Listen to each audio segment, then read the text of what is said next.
السلام عليكم ورحمة الله وبركاته. حمدا لمن خلق الإنسان وعلمه البيان، والصلاة والسلام على رسول الله وعلى آله حزب الله وأصحابه جند الله، وبعد. فقد قال الله تعالى في القرآن العظيم والفرقان المجيد: أعوذ بالله من الشيطان الرجيم، بسم الله الرحمن الرحيم، إن الدين عند الله الإسلام.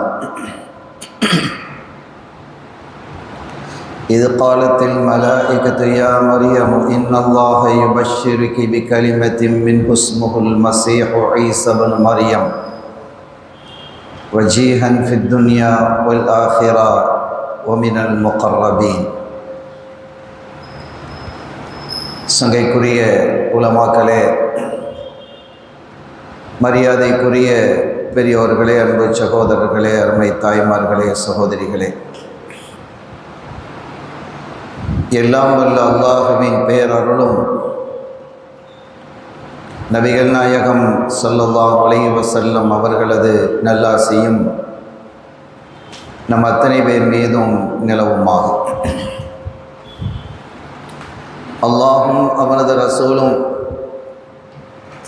எந்தெந்த காரியங்களை எடுத்து நடக்க வேண்டும் என்று நமக்கு கட்டளையிட்டுள்ளார்களோ அவை அனைத்தையும் எடுத்து நடக்கவும்,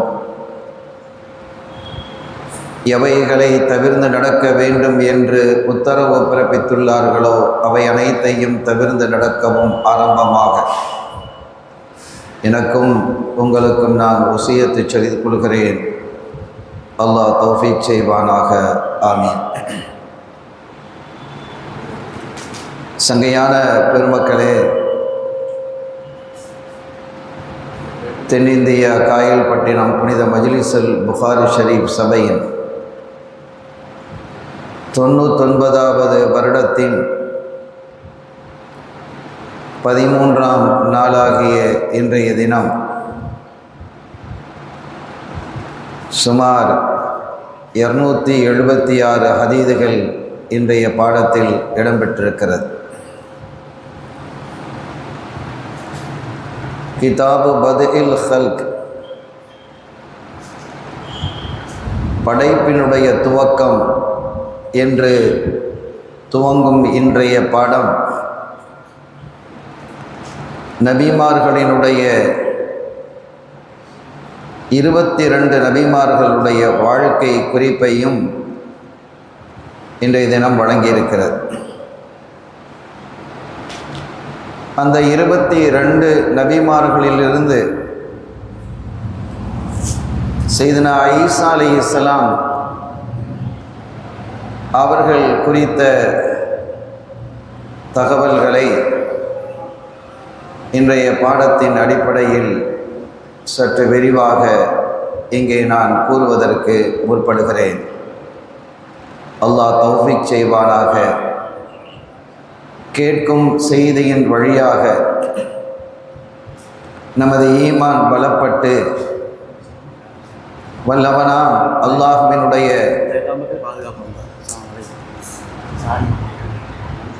கருணையும் அன்பையும் பெறக்கூடியவர்களாக அல்லாஹ் நம்மை அமைத்து வைப்பானாக. இந்த மஜ்லிஸை கபூல் செய்வானாக. அருமையான பெருமக்களே, சையதுனா ஈசா அலைஹிஸ்ஸலாம் அவர்களுடைய பிறப்பு என்பது வித்தியாசமானது. நம்முடைய பார்வையில் அவர்கள் இறைவனின் தூதுவராக, ரூஹுல்லா என்ற புனித ஆவியாக, பனு இஸ்ரவேலர்களின் கடைசி நபியாக இந்த வையத்தில் உதித்தவர்கள். இதுதான் நம்முடைய அகீதா, நம்முடைய சித்தாந்தம். ஆனால் நஸ்ரானிகளாக இருக்கக்கூடிய கிறித்தவர்களினுடைய பார்வையில் அவர்கள் கர்த்தர் என்ற இறைவனாகவும் இறைவனுடைய மகனாகவும் தூய ஆவியாகவும் பார்க்கப்படுகிறார்கள். இன்றைய ஆங்கில ஆண்டு என்று நாம் கூறி வரக்கூடிய கிபி ஆண்டு, இது கிபியாக இருந்தாலும் சரி, கிமுவாக இருந்தாலும் சரி, கிறிஸ்துவுக்கு முன்பு கிறிஸ்துவுக்கு பின்பு என்ற இந்த ஆண்டு அவர்களினுடைய பிறப்பை அடிப்படையாக வைத்துத்தான் அமைந்திருக்கிறது. இப்போது புதிய ஆண்டு பிறந்திருக்கிறது. 2026 ஆண்டு. ஆனால் நம்மை பொறுத்தவரை சையதுனா ஈசா அலைஹிஸ்ஸலாம் அவர்களுடைய விஷயத்தில் முஸ்லிம்களினுடைய கொள்கை என்னவென்றால், அவர்கள் இறை தூதர், தேர்வு செய்யப்பட்ட நபிமார்களில் மிக்க உன்னத இடத்திலே இருக்கக்கூடிய 5 ஒருவர். கிறித்துவ கொள்கையின் அடிப்படையில் அவர்கள் சிலுவையில் அறையப்பட்டார்கள் என்ற அந்த கொள்கையிலிருந்து வேறுபட்டு அப்படி அவர்கள் அறையப்படவில்லை. குர்ஆன் பேசுகிறது. மாறாக அவர்கள் வானின் அளவில் உயர்த்தப்பட்டார்கள் என்பது நம்முடைய கொள்கையாகும். அவர்களுடைய பிறப்பையே ரப்புல் ஆலமீன் அல்லாஹ் ஒரு அதிசயமாக, வித்தியாசமாக இந்த உலகில் அமைத்து வைத்திருக்கிறார். அவர்களுடைய தாயாராகிய மரியம் அலைஹிஸ்ஸலாம் அவர்களுக்கு தாயாக இருக்கக்கூடிய ஹன்னா அவர்கள், மரியம் அலைஹிஸ்ஸலாம் அவர்களுடைய உம்மா பேரு ஹன்னா, வாப்பாவுடைய பேரு இம்ரான். அவர்களுடைய பெயராலேயே, இம்ரானினுடைய பெயராலேயே ஆலு இம்ரான், இம்ரானினுடைய சந்ததிகள் என்ற ஒரு அத்தியாயமே குர்ஆனில் இடம்பெற்றிருக்கிறது. இதனுடைய துவக்கத்திலிருந்து ஏறக்குறைய 80 வசனங்கள் சையதுனா ஈசா அலைஹிஸ்ஸலாம் அவர்களை குறித்து, அவர்களுடைய தாயாரை குறித்து, சையதுனா ஜக்கரியா அலைஹிஸ்ஸலாம் அவர்களை குறித்து, யஹ்யா அலைஹிஸ்ஸலாம் அவர்களை குறித்து பேசுகிறது. மரியம் அலைஹிஸ்ஸலாம் அவர்களுடைய சகோதரி தான் ஜக்கரியா அலைஹிஸ்ஸலாம் அவர்களுடைய துணைவியார். ஜக்கரியா அலைஹிஸ்ஸலாம் அவர்களுடைய மனைவியும் மரியம் அலைஹிஸ்ஸலாம் அவர்களும் ஒன்றாக பிறந்தவர்கள். நம்முடைய பார்வையிலே பாஷையிலே சொல்வதாக இருந்தால் ராத்தாவும் தங்கச்சி. இந்த 2 பேருக்குமே 2 நபிமார்கள். ராத்தாவிற்கு யஹ்யா அலைஹிஸ்ஸலாம் அவர்களும், தங்கை மரியம் அலைஹிஸ்ஸலாம் அவர்களுக்கு ஈசா அலைஹிஸ்ஸலாமும் நபியாக பிறந்தார்கள் என்பது ஒரு குடும்ப வரலாறு. ஆனால் நீண்ட காலமாகவே 2 சகோதரிகளுக்கும் குழந்தைகள் இல்லாமல் தான் இருந்தது. ரொம்ப காலமாக குழந்தை கிடையாது. ஹன்னா அவர்கள் ஒருமுறை ஒரு பறவை தன்னுடைய குஞ்சுக்கு உணவு ஊட்டி கொண்டிருப்பதை பார்க்கிறார்கள். கல்யாணமாகி பல வருஷம் ஆச்சு. ஒரு பறவை மரத்திலே அமர்ந்து எங்கிருந்தோ உணவை கொண்டு வந்து தன்னுடைய குஞ்சுக்கு அதை ஊட்டி கொண்டிருக்கிறது. அதை பார்த்த ஹன்னா அவர்கள், எனக்கும் இப்படி ஒரு குழந்தை இருந்தால் நானும் என்னுடைய பிள்ளைக்கு ஊட்டுவேனே, அரவணைப்பேனே, கொஞ்சுவேனே என்று இறைவனிடத்தில் வேண்டிக் கொண்டதை அல்லாஹ் கபூல் செய்து அல்லாஹ் அவர்களுக்கு குழந்தை பாக்கியத்தை கொடுக்கிறார். அப்படி குழந்தை உண்டான பொழுது ஹன்னா அவர்கள் ஒரு நேர்ச்சை செய்கிறார்கள். இது காலத் இம்ராத்து இம்ரான் ரப்பி இன்னி நதர்து லக மா ஃபீ பத்னி முஹர்ரரா, இறைவா என்னுடைய வயிற்றில் நான் வேண்டிக் கொண்டதற்கு இணங்க நீ தந்த இந்த குழந்தையை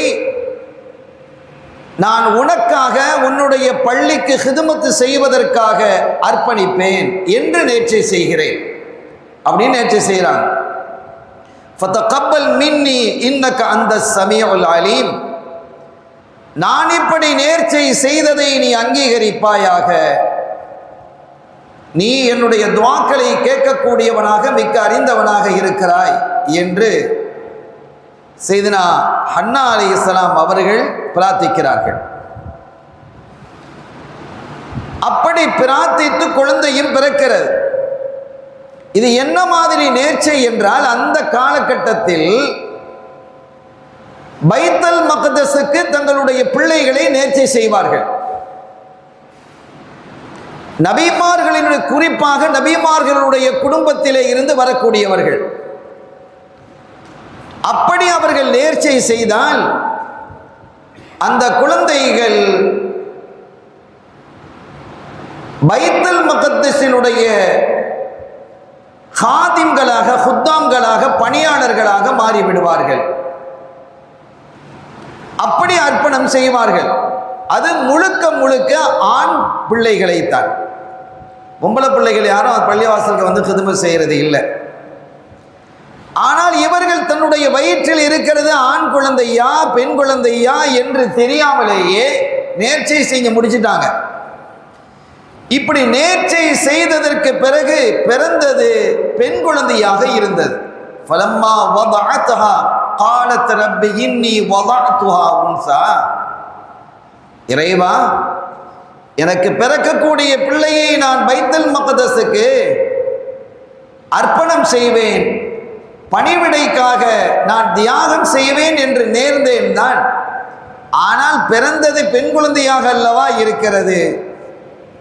ஆனாலும் என்னுடைய நேர்ச்சையை நான் நிறைவேற்றுவதற்காக என்னுடைய பிள்ளையை நான் மஸ்ஜிதுக்கு கொண்டு செல்கிறேன் என்று ஒரு துணியிலே பொதிந்து அவங்க கொண்டு வர்றாங்க. அந்த பிள்ளையினுடைய அழகு, சௌந்தரியத்தை பார்த்து அங்கே இருக்கக்கூடிய அறிஞர்கள் எல்லாம் ஆச்சரியப்பட்டு போனார்கள். இப்போ குழந்தையை வளர்க்கறதுக்குன்னு ஒரு ஆள் வேணுமா இல்லையா? அப்படி அவர்களே தான் அந்த குழந்தையை வளர்ப்பாங்க. யாராவது ஒரு ஆள் பொறுப்பேற்றுக்கிடுவாங்க. அந்த பள்ளியினுடைய நிர்வாக பொறுப்பில் இருக்கக்கூடியவர்கள் உலமாக்கள், அன்றைய காலத்தினுடைய உலமாக்கள், பனு இஸ்ரவேலர்கள், சையதுனா மூசா அலைஹிஸ்ஸலாம் அவர்களுடைய வழியிலே வந்திருக்கக்கூடிய நபிமார்களை ஏற்றுக்கொண்டவர்கள். அவர்கள் தான் அந்த பிள்ளைகளை வளர்ப்பாங்க. ஆனா இப்ப வந்திருக்கிறது ஒரு பொம்பளை பிள்ளை. ஏற்கனவே இப்படி நபிமார்களுடைய குடும்பத்தில் சையதுனா மரியம் அலைஹிஸ்ஸலாம் அவர்களுடைய தாயார் ஹன்னா, தந்தை இம்ரான், இவர்கள் எல்லாம் தாவூத் அலைஹிஸ்ஸலாம் அவர்களுடைய வம்சத்தில் வர்றாங்க. நபிமார்களுடைய வம்சத்தில் இருந்து வரக்கூடிய பிள்ளையை போட்டி போட்டுக்கொண்டு நான் வளர்ப்பேன் நான் வளர்ப்பேன் என்று முன் வருவார்கள். கடைசியில் யாருக்காவது ஒரு ஆள் கொடுப்பாங்க, அல்லது சீட்டு குலுக்கி போட்டு எடுத்து யாரு அதை வளர்க்கறதுன்னு பொறுப்பை கொடுப்பாங்க. அந்த குழந்தைகள் வளருவதற்கு என்று சில அறைகள் பைத்துல் மக்தஸில் உண்டு. அதற்காகவே சில அறைகள் தயார் செய்யப்பட்டிருக்கும். இப்போது வந்தது பிள்ளை பெண் பிள்ளையாக இருக்கிறது. முதல் முறையாக பெண் பிள்ளையை கொண்டு வரப்பட்டிருக்கிறது. ஆனால் யாரும் மறுக்கவில்லை பெண் பிள்ளையை இங்கே கொண்டு வரக்கூடாது என்று. காரணம், அது நபிமார்களுடைய குடும்பத்தில் வந்திருக்கிறது ஒன்று மாத்தம். அது மட்டுமல்லாமல் சையதுனா மரியம் அலைஹிஸ்ஸலாம் அவர்களுடைய முகத்திலே இருந்த அந்த ஜோதியும் அழகும் பிரகாசமும் அனைவரையும் திகைக்க வைத்தது. இந்த பிள்ளையை நாம் எடுத்துக்கொள்ள வேண்டும், நாம் வளர்க்க வேண்டும் என்று கடும் போட்டி நிலவியது. அந்த பள்ளியினுடைய நிர்வாக பெருமக்களிலே ஒருவராகத்தான் ஜக்கரியா அலைஹிஸ்ஸலாம் அவங்களும் இருக்கிறாங்க. அதாவது மரியம் அலைஹிஸ்ஸலாம் அவர்களினுடைய பெரியம்மா. மரியம் அலைஹிஸ்ஸலாம் அவர்களுடைய குடும்பத்தை சார்ந்தவர்களாக இருப்பதின் காரணத்தினால் நானே அந்த பிள்ளையை வளர்க்கிறேன் அப்படின்னு ஜக்கரியா அலைஹிஸ்ஸலாம் அவர்கள் சொல்லுகிறார்கள். அப்படி சொல்லிய பொழுதும் அவர்கள் ஒத்துக்கொள்ளல. அதெல்லாம் முடியாது, இங்க என்ன முறையோ அதன் பிரகாரம் தான் சீட்டு குலுக்கி போடணும் என்று சீட்டு குலுக்கி போட்ட பொழுது ஜக்கரியா அலைஹிஸ்ஸலாம் அவர்களுடைய பெயர் தான் வந்தது. ஆனால் போட்டி கடுமையாக இருந்தது. இல்லை, இன்னொரு தேர்வு செய்ய வேண்டும் என்றார்கள். அங்கே அந்த மஸ்ஜிதிலே இருக்கக்கூடிய அந்த உலமாக்கள் இருக்கிறார்கள் அல்லவா, ருஹ்பான்கள், அவர்களுக்கு என்று பிரத்யேகமான பேனாக்கள் இருக்கும். அந்த பேனாக்களில் அவர்களுடைய பெயர்கள் எழுதப்பட்டிருக்கும். அந்த பெயர்களை பேனாவை கொண்டுதான் மார்க்க தீர்ப்புகளை அவர்கள் எழுதுவார்கள், மார்க்க விஷயங்களை அவர்கள் பதிவு செய்வார்கள். இந்த நிலையில் அந்த பேனாவை பைத்துல் மக்தஸை ஒட்டி ஓடக்கூடிய ஒரு சிறு ஓடையிலே போடுவது என்றும், யாருடைய பேனா அந்த ஓடையினுடைய நீரோட்டத்தை எதிர்த்து மேலே வருகிறதோ அவர்தான் அந்த பிள்ளையை வளர்ப்பதற்கான பொறுப்பாளர் என்று முடிவு செய்கிறாங்க. ஜக்கரியா அலைஹிஸ்ஸலாம் இப்போ தனியாளாக இருக்கிறாங்க, மற்ற எல்லாம் ஒன்றா சேர்ந்துக்கிட்டாங்க. மற்ற ருஹ்பான்கள், அதாவது அவருடைய பாஷையில் சொல்ற பாதிரிகள், அறிஞர்கள், அவர்கள் எல்லாம் ஒன்று சேர்ந்து கொண்டு நம்மில் யாரிடமாவது இந்த பிள்ளையை வந்திடணும், நாம வளர்க்கணும் என்ற அந்த கூடுதல் ஆர்வத்தினால் இதை செய்தார்கள். ஜக்கரியா அலைஹிஸ்ஸலாம் அதையும் கபூல் செய்கிறாங்க. சரி, பரவாயில்ல, அப்படி செய்யலாம். அந்த பேனாவை போடப்பட்டது. அனைத்து பேனாக்களும் தண்ணீரில் அடித்து செல்லப்பட்டு ஜக்கரியா அலைஹிஸ்ஸலாம் அவருடைய பேனா மாத்திரம் அதை நீரை எதிர்த்து, நீரோட்டத்தை எதிர்த்து மேலே வந்தது. இப்போதும் திருப்திப்படாமல் அவர்கள் இன்னொன்றை சொன்னார்கள், இல்லை, நாம் பேனாவை போட வேண்டும், யாருடைய பேனா தண்ணீரிலே போகிறதோ அவர்கள் தான் அதை பொறுப்பேற்க வேண்டும் என்றார்கள். அப்போதும் ஜக்கரியா அலைஹிஸ்ஸலாம் அவர்கள் கபூல் செய்கிறார்கள். இப்படி மூன்றாவது முறையாக இந்த தேர்வு நடைபெற்ற பொழுதும் ஜக்கரியா அலைஹிஸ்ஸலாம் அவர்களே அதை வெற்றி கொள்றாங்க. அல்லாஹ்வுடைய தீர்மானம் ஜக்கரியா அலைஹிஸ்ஸலாம் வளர்க்கணும் அப்படிங்கிறது அல்லாஹ் தீர்மானிச்சிட்டான். அதற்கு பிறகும் அவர்களால் பதில் சொல்ல முடியாமல் அந்த முடிவை ஏற்றுக்கிட்டு ஜக்கரியா அலைஹிஸ்ஸலாம் அவர்களிடத்திலேயே வளர்ப்பதற்காக ஒப்படைக்கிறார்கள். நாளொரு மேனியும் பொழுதொரு வண்ணமுமாக அன்னை மரியம் அலைஹிஸ்ஸலாம் அவர்கள் அற்புதமாக வளர்றாங்க. அழகான வளர்ச்சி, அழகான தோற்றம், அறிவு, இபாதத்து, அவர்களுடைய நன்னடத்தை இவைகளெல்லாம் பார்த்து அங்கிருந்தவர்கள் எல்லாம் ஆச்சரியப்பட்டு போனார்கள். அதோடு மாத்திரமல்லாமல் சில பொழுது ஜக்கரியா அலைஹிஸ்ஸலாம் அவர்கள் மரியம் அலைஹிஸ்ஸலாம் அவர்களுடைய அறைக்குள் செல்லுவார்கள். அவங்க தானே வளர்க்குறாங்க. ஜக்கரியா அலைஹிஸ்ஸலாம் ஒரு நபியா இருக்கிறாங்க. அப்படி அறைக்குள் செல்லும் பொழுதெல்லாம் அங்கே வித்தியாசமான பழங்கள் அங்கே இருக்கிறது. குல்லமா தஹல அலைஹா ஜக்கரியல் மிஹ்ராப வஜத இந்தஹா ரிஸ்கா. அல்லாஹ் குறிப்பிட்டு காட்டுகிறான். ஆச்சரியப்படுவாங்க, அற்புதமான பழங்கள். அந்த பகுதியில் கிடைக்காத பழம் மாத்திரமல்ல, அந்த காலத்தில் கிடைக்காத பழமும் கூட. முந்தைய காலங்களில் எல்லாம் ஒரு குறிப்பிட்ட காலம் என்று இருந்தால் அந்த காலத்தில் தான் அந்த பழம் கிடைக்கும். இப்போ மாம்பழம் கிடைக்காது, ஆனாலும் கிடைக்கிறது. சீசன் இல்லைன்னாலும் விளைவிக்கிறாங்க. ஆனால் அந்த சீசனில் தான் அது முறையாக சரியான முறையில் அந்த பழங்கள் கிடைக்கும். கடந்த காலங்களில் சீசன் அல்லாத சமயங்களில் மரங்களில் பழங்களை முளைக்க வைக்க முடியாது. ஆனால் இன்றைய காலத்தில் அப்படி முளைக்க வைக்க முடிகிறது, பரவலாக செய்ய முடியாது. அது நாம் சொல்லுவது 2000 ஆண்டுகளுக்கு முன்பான நிகழ்வு இல்லையா? அப்ப 2000 ஆண்டுகளுக்கு முன்பாக இந்த விவசாய புரட்சி நடைபெறாத அந்த காலகட்டத்தில் அந்த பகுதியில் கிடைக்காத, அந்த காலத்தில் கிடைக்காத கனிகள் எல்லாம் இந்த அறைக்குள் இருப்பதை பார்த்து ஜக்கரியா அலைஹிஸ்ஸலாம் அவர்கள் ஆச்சரியப்பட்டு போனார்கள். இது எங்கிருந்து உனக்கு கிடைத்தது? அண்ணா லக்கி ஹாதா, மரியம், இது எங்கிருந்து உங்களுக்கு கிடைக்குது? அவங்க சொன்னாங்க, அல்லாஹ்வின் புறத்திலிருந்து எனக்கு கிடைக்கிறது. அவர்கள் புரிந்து கொண்டார்கள். சில சமயம் அவர்களுடைய அறைக்குள் பேச்சு சத்தம் கேட்கும், யாரும் இருக்க மாட்டார்கள். மலக்குமார்கள் அவர்களோடு வந்து பேசி செல்வார்கள். இப்படி அல்லாஹ்வினுடைய கட்டளைகள் அவர்களுக்கு வழங்கப்பட்டு வருகிறது. அல்லாஹ் அவர்களுக்கு உபதேசிக்கிறான் என்பதெல்லாம் தெரிந்த பொழுது ஜக்கரியா அலைஹிஸ்ஸலாம் அவர்கள் மரியம் அலைஹிஸ்ஸலாம் அவர்களினுடைய அந்த உயர்வை புரிந்து கொண்டார்கள். சில அறிஞர்கள்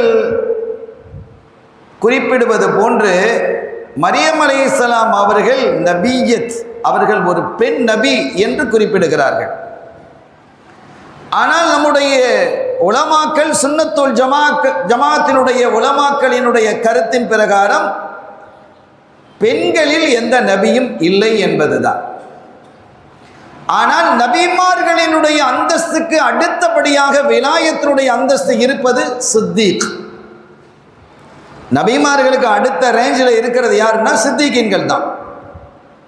சரி, அபூபக்கர் சித்திக் தான் இருக்கிற மாதிரி அதிலே உட்பட்டவர்கள் தான் யார் என்றால் மரியம் அலைஹிஸ்ஸலாம் ஒரு சித்திகா என்கிறார்கள். இது குறித்து குர்ஆனும் பேசுகிறது, ஹதீதுகளும் பல ஹதீதுகள் சொல்லுகிறது. அந்த சித்திகாவினுடைய பட்டியலில் முதல் சித்திகா இந்த ஷரியாவில், ஸல்லல்லாஹு அலைஹி வஸல்லம் ஷரியாவிலே முதல் சித்திகா யார் என்றால் அன்னையர் திலகம் செய்தத்னா ஹதீஜா ரலியல்லாஹு தஆலா அன்ஹா அவர்கள். காரணம், ஒரு தடவை ஜிப்ரீல் அலைஹிஸ்ஸலாம் வர்றாங்க, ஹதீஜா நாயகி இப்படி கடந்து போறாங்க. யாரும் சொல்லலாம் இது யார் அப்படின்னு கேட்குறாங்க. அன்னஹா சித்திகா அப்படிங்கிறாங்க ஸல்லல்லாஹு அலைஹி வஸல்லம். ஹதீஜா நாயகி தன்னுடைய மனைவி ஹதீஜான்னு சொல்லி இருக்கலாம், ஆனால் அப்படி சொல்லாமல் அவங்க சொல்றாங்க அன்னஹா சித்திகா அப்படிங்கிறாங்க. இத்தகைய ஒரு சிறப்பு நபிமார்களினுடைய அந்தஸ்துக்கு அடுத்தபடியாக உள்ள அந்த நிலை சித்திகீன்களினுடைய, சித்திகாக்களினுடைய நிலை. இதே மாதிரி மரியம் அலைஹிஸ்ஸலாம் அவர்களை போன்று செய்தத்னா ஆசியா அலைஹிஸ்ஸலாம் ஃபிரௌனுடைய மனைவியாக இருந்தவர். அதே மாதிரி குல்சூம் அலைஹிஸ்ஸலாம் மூசா அலைஹிஸ்ஸலாம் அவர்களினுடைய சகோதரி. இவர்கள் எல்லாம் சித்திகாவில் இடம்பெறுகிறார்கள் என்று பெருமக்கள் சொல்லுவர். அன்னையர் திலகம் செய்தத்னா ஹதீஜா ரலியல்லாஹு தஆலா அன்ஹா அவர்களினுடைய வாழ்வின் இறுதி பகுதியிலே ஸல்லல்லாஹு அலைஹி வஸல்லம் பக்கத்தில் இருக்கிறாங்க. அல்லாஹ்வின் சமூகம் தன்னுடைய துணைவியார் சேரப்போகிறார்கள் என்பதை புரிந்து கொண்ட அவர்கள் சொன்னார்கள், யா ஹதீஜா இதா லகீதி லராஈரகி ஃபக்ரிஉஹுன்ன மின்னி யஸ்ஸலாம். ஹதீஜா, உங்களினுடைய, நம்ம தமிழில் சக்களத்திகள் அப்படிமோ, இன்னொரு மனைவி இருந்தா லராயிருங்கிறது, அவர்களை நீங்கள் சந்தித்தால், என்னுடைய இனிமேல் வரக்கூடிய மனைவிமார்களை நீங்கள் சந்தித்தால் சொர்க்கலோகத்தில் நீங்கள் சந்திப்பீர்கள். அப்போது என்னுடைய சலாமை சொல்லுங்கள். அது யார் என்றால் மரியம் அலைஹிஸ்ஸலாம், ஆசியா அலைஹிஸ்ஸலாம், குல்சூம் அலைஹிஸ்ஸலாம். இந்த 3 பேரோடும் ஸல்லல்லாஹு அலைஹி வஸல்லம் அவர்களுக்கு திருமணம் சொர்க்கலோகத்தில் நடைபெறும். அந்த திருமண நிகழ்வில் கலந்து கொள்ளக்கூடிய நசீபை, பாக்கியத்தை அல்லாஹ் நமக்கும் நம் சந்ததிகளுக்கும் தருவானாக. அது ஒரு பெரிய நிகழ்வாக இருக்கும். பெரிய செல்வந்தர்கள் வீட்டு கல்யாணம்லாம் பார்க்குறோமா இல்லையா? சில கல்யாணங்கள் கப்பலில் வச்சு முடித்தான், கப்பலில் வைத்து கல்யாணங்கள் நடக்கிறது. ஆக விவரம் சில டெக்கரேஷனை பார்க்கும் போதெல்லாம் சில கல்யாணங்களில் ரொம்ப ஆச்சரியமானவைகளை பார்க்க முடிகிறது. ஆனால் அதையெல்லாம் தாண்டிய ஒரு அற்புதமான திருமணம் சோழலோகத்திலே நடக்கும்.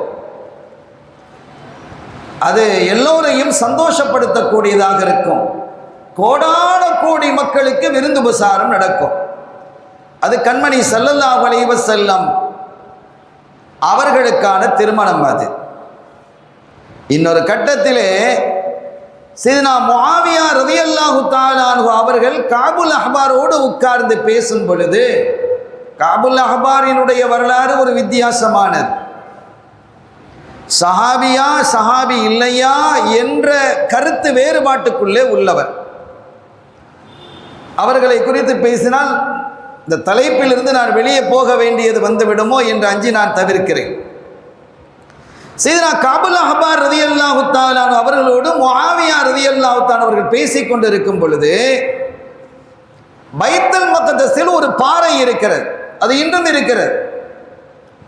அந்த பாறை எதன் மேல் இருக்கிறது தெரியுமா? காபுல் அஹ்பார் கேட்குறாங்க, முஆவியா கேட்குறாங்க, எதன் மேலே இருக்கு? ஏன்னா தௌராத்தை நல்லா படித்து ஆள் அவங்க. காபுல் அஹ்பார், காபுல் அஹ்பாருடைய வாப்பா தௌராத்தை கரைத்து குடித்த ஒரு மாமேதை, ஒரு பேரறிஞர். அப்போ அவங்க சொன்னாங்க, எனக்கு தெரியல. முஆவியா சொல்கிறாங்க, எனக்கு தெரியலங்கிறாங்க. அது நஹ்லா என்ற ஒரு பேரிச்ச மரத்திற்கு மேலே தான் அந்த பாறை இருக்கிறது. அந்த மரத்தோடு ஒட்டி ஒரு அற்புதமான நீரோடை இருக்கிறது. நான் உங்களுக்கு ஒரு செய்தியை சொல்லட்டுமா? அந்த நீரோடை சுவன நதிகளில் ஒன்று. சுவன நதிகளிலிருந்து பிரிந்து வரக்கூடிய நீரோடை அது. அதன் அடிவாரத்திலே அமர்ந்து மரியம் அலைஹிஸ்ஸலாம் அவர்களும் ஆசியா அலைஹிஸ்ஸலாம் அவர்களும் சுவனவாதிகளுக்கான முத்து மாலைகளை கோர்த்து கொண்டிருக்கிறார்கள். கியாமத் வரைக்கும் இது நடந்துகிட்டு இருக்குங்கிறாங்க. அவர்கள் அதிலே அந்த பணியிலே அவர்கள் இருக்கிறார்கள். அந்த பணியை அல்லாஹ் அவர்களுக்கு கொடுத்திருக்கிறான் என்று குறிப்பிடுகிறார்கள். கண்ணியத்திற்குரிய பெருமக்களே, இத்தகைய ஒரு மாண்புக்கும் சிறப்புக்கும் உரியவர்கள் தான் மரியம் அலைஹிஸ்ஸலாம். நபி இல்லை என்றாலும், சித்தீகா என்ற அந்தஸ்தில் அவர்கள் இருந்தாலும், சில அறிஞர்களால் நபி என்று போற்றப்படக்கூடியவர்கள். ஆனால் அதை நாம் ஏற்கவில்லை. அருமையான பெருமக்களே, இப்படி ஒரு அற்புதமாக அவர்கள் வளர்ந்து வரக்கூடிய காலகட்டத்தில் தான் ஒரு மலக்கு அவர்களிடத்திலே சொல்லுகிறார்கள், அல்லாஹ் உங்களுக்கு ஒரு அற்புதமான குழந்தையை தருவான்.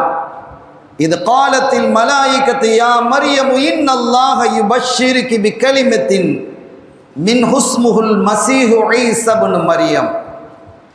உங்களுக்கு ஒரு ஆண் குழந்தை பிறக்கும். அந்த ஆண் குழந்தை ஈசா, மரியமினுடைய மகன் ஈசா என்று அழைக்கப்படக்கூடிய ஆண் குழந்தை. வஜீஹன் ஃபித் துன்யா வல் ஆখিরা, இந்த வையத்திலும் ஆகிரத்திலும் அவருக்கு என்று ஒரு தனி சிறப்பு இருக்கும்.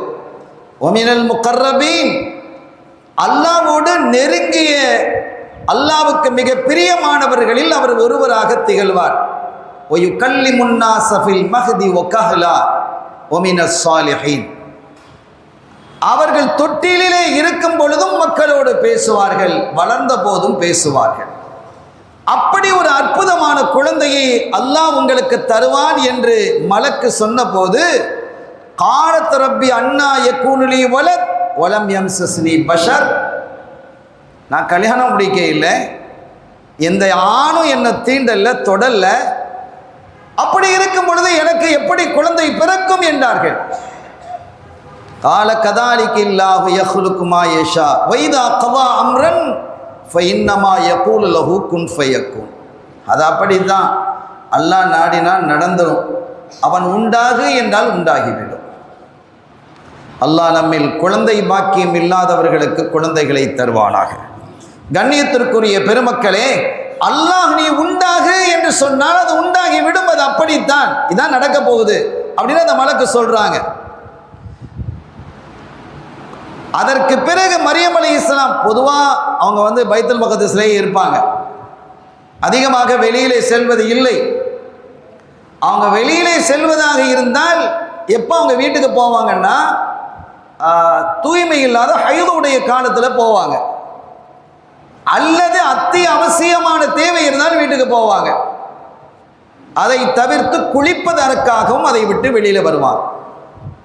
அப்படி ஒரு முறை குளிப்பதற்காக அவர்கள் வந்திருந்த பொழுது அவர்கள் திரையை கட்டியிருப்பார்கள். அங்கே அதுக்குள்ள குளிக்கிறதுக்கு போறாங்க.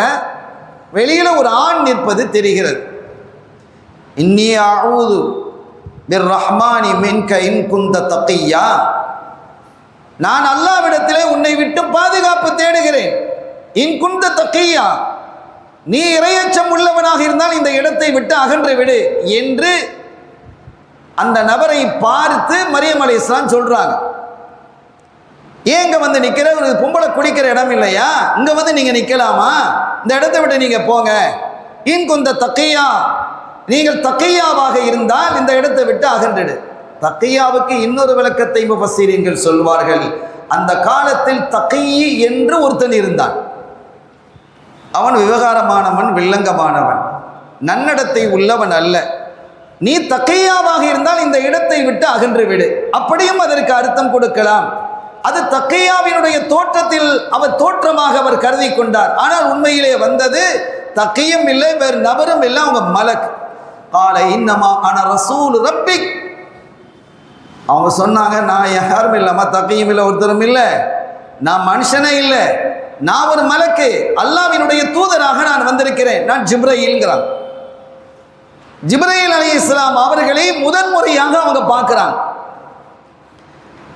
ஜிப்ரீல் அலைஹிஸ்ஸலாம் பல தோற்றத்தில் வருவாங்க. தஹியத்துல் கலபி ரலியல்லாஹு தன்னுடைய தோற்றத்தில் வந்ததை ஹதீதுகள் பல சொல்லி காட்டும். ஸல்லல்லாஹு அலைஹி வஸல்லம் வரும்போது, இன்னமான ரசூல் ரப்பிக், நான் உங்களுடைய இறைவனின் தூதராக வந்திருக்கிறேன். எதற்கு தெரியுமா? லிஅஹபலகி குலாமன் ஸக்கியா, நான் உங்களுக்கு பரிசுத்தமான அற்புதமான ஒரு குழந்தையை தருவதற்காக நான் வந்திருக்கிறேன் அப்படின்னு சொன்னதும் அவங்க கேட்குறாங்க, திரும்பவும் அதை சொல்றாங்க, எப்படி நான் குழந்தையை பெற முடியும்? நான் எனக்கு திருமணமாகவில்லை, எந்த ஆணும் என்னை தீண்டவில்லை, தொடாத நிலையில். அது அப்படித்தான் என்றார்கள். அவர்கள் ஊதினார்கள். அந்த ஊதுதல் அவர்களுடைய சட்டை பையின் வழியாக ஊதினார்கள் என்று முஃபஸ்ஸிரீன்கள் எழுதுவார்கள். எழுதிய பொழுது ஒரு குழந்தையினுடைய கரு அவர்களுடைய வயிற்றில் உருவாக ஆரம்பித்தது. அப்படி உருவாக ஆரம்பித்த போது அவர்களுக்கு அச்சமும் இருந்தது. அல்லாஹ்வின் புறத்திலிருந்து முழுமையான பாதுகாப்பு தனக்கு இருக்கிறது என்றாலும் கூட ஒரு பொம்பளை பிள்ளை குழந்தை உண்டாயிட்டானா பயம் வருமா இல்லையா?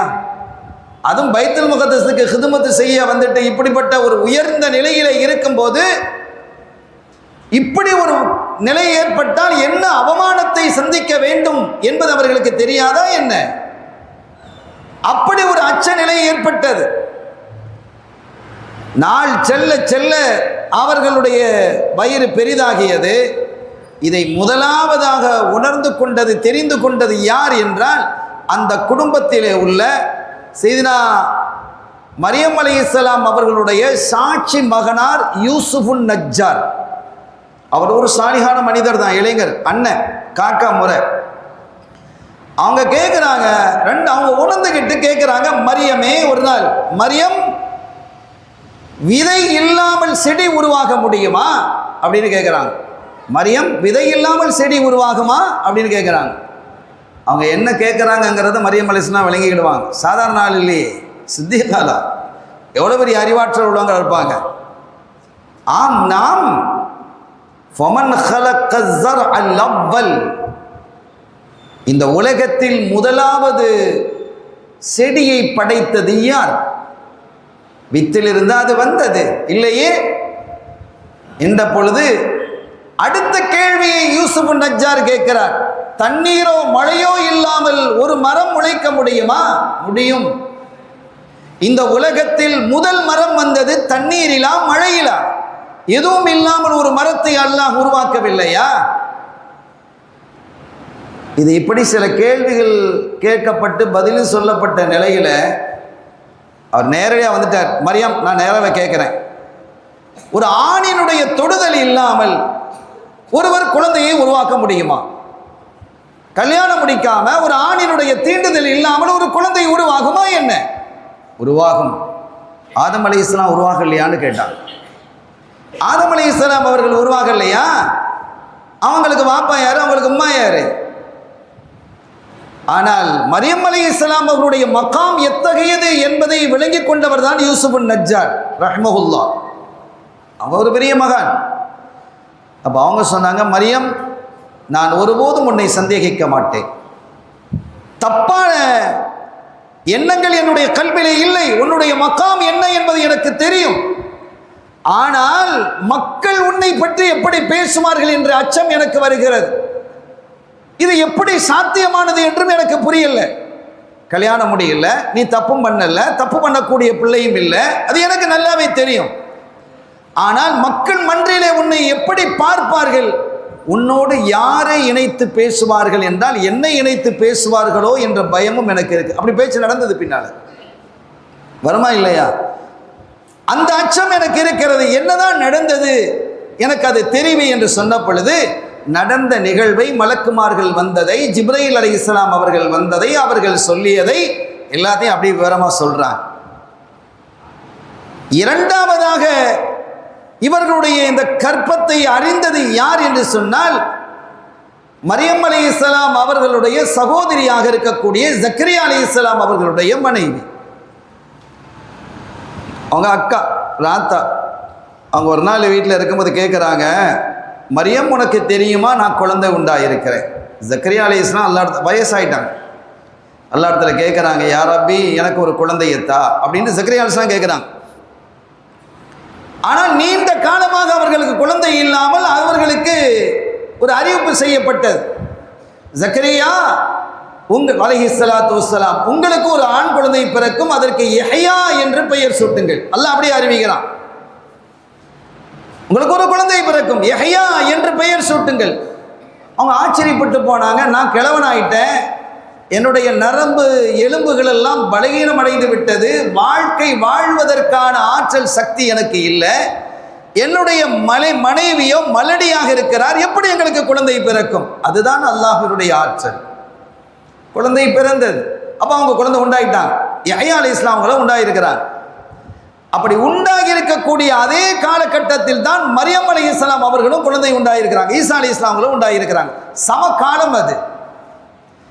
இப்போ மரியம் அலைஹிஸ்ஸலாம் அவர்களை அவங்களோட அக்காவை சந்திக்கும் போது அவங்க சொல்றாங்க, மரியம், உங்களுக்கு தெரியுமா நான் குழந்தை உண்டாயிருக்கிறேன் அப்படின்னு சொன்னாங்க. மரியம் அலைஹிஸ்ஸலாம் சொன்னாங்க, நானும் குழந்தை உண்டாயிருக்கிறேன் அப்படின்னா.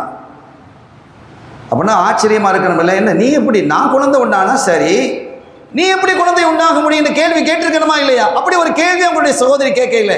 மரியத்தினுடைய மகத்துவம் என்ன என்பது அவர்களுக்கு தெரியும்.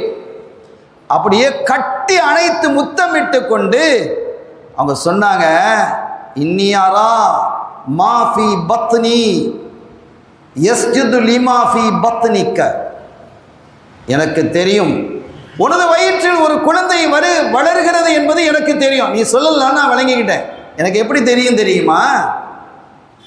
என் வயிற்றில் இருக்கக்கூடிய குழந்தை, நீ இந்த பக்கம்லாம் என்கிட்ட வரும்பொழுதெல்லாம் என் வயிற்றில் இருக்கக்கூடிய குழந்தை உன் வயிற்றில் இருக்கக்கூடிய குழந்தைக்கு சுஜூது செய்வதை நான் உணர்கிறேன் என்கிறார்.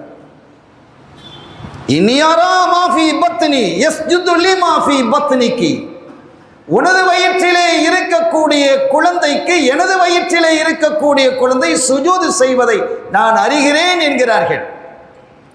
இந்த சுஜூதை குறித்து அறிஞர்கள், முஃபஸ்ஸிரீன்கள், உலமாக்கள் எழுதுவாங்க. முந்தைய காலகட்டத்தில் சுஜூது என்பது, பிறருக்கு சுஜூது செய்வது ஆகமாக்கப்பட்டிருந்தது. ஆதம் நபிக்கு மலக்குமார்கள் சுஜூது செய்தது, யூசுப் அலைஹிஸ்ஸலாம் அவர்களுக்கு அவர்களுடைய பெற்றோர், அவர்களுடைய சகோதரர்கள் சுஜூது செய்தது. அது அந்த ஷரியாவில் இருந்தது. அப்படி அந்த அடிப்படையில் தான் அந்த காலகட்டத்தில் இது ஆகமாக்கப்பட்டிருந்தது. ஷரியத்துல் உம்மத் முஹம்மதியாவில் யாரும் யாருக்கும் சுஜூது செய்ய முடியாது, அது தடை செய்யப்பட்டு விட்டது. அது அந்த காலத்தில் இருந்தது.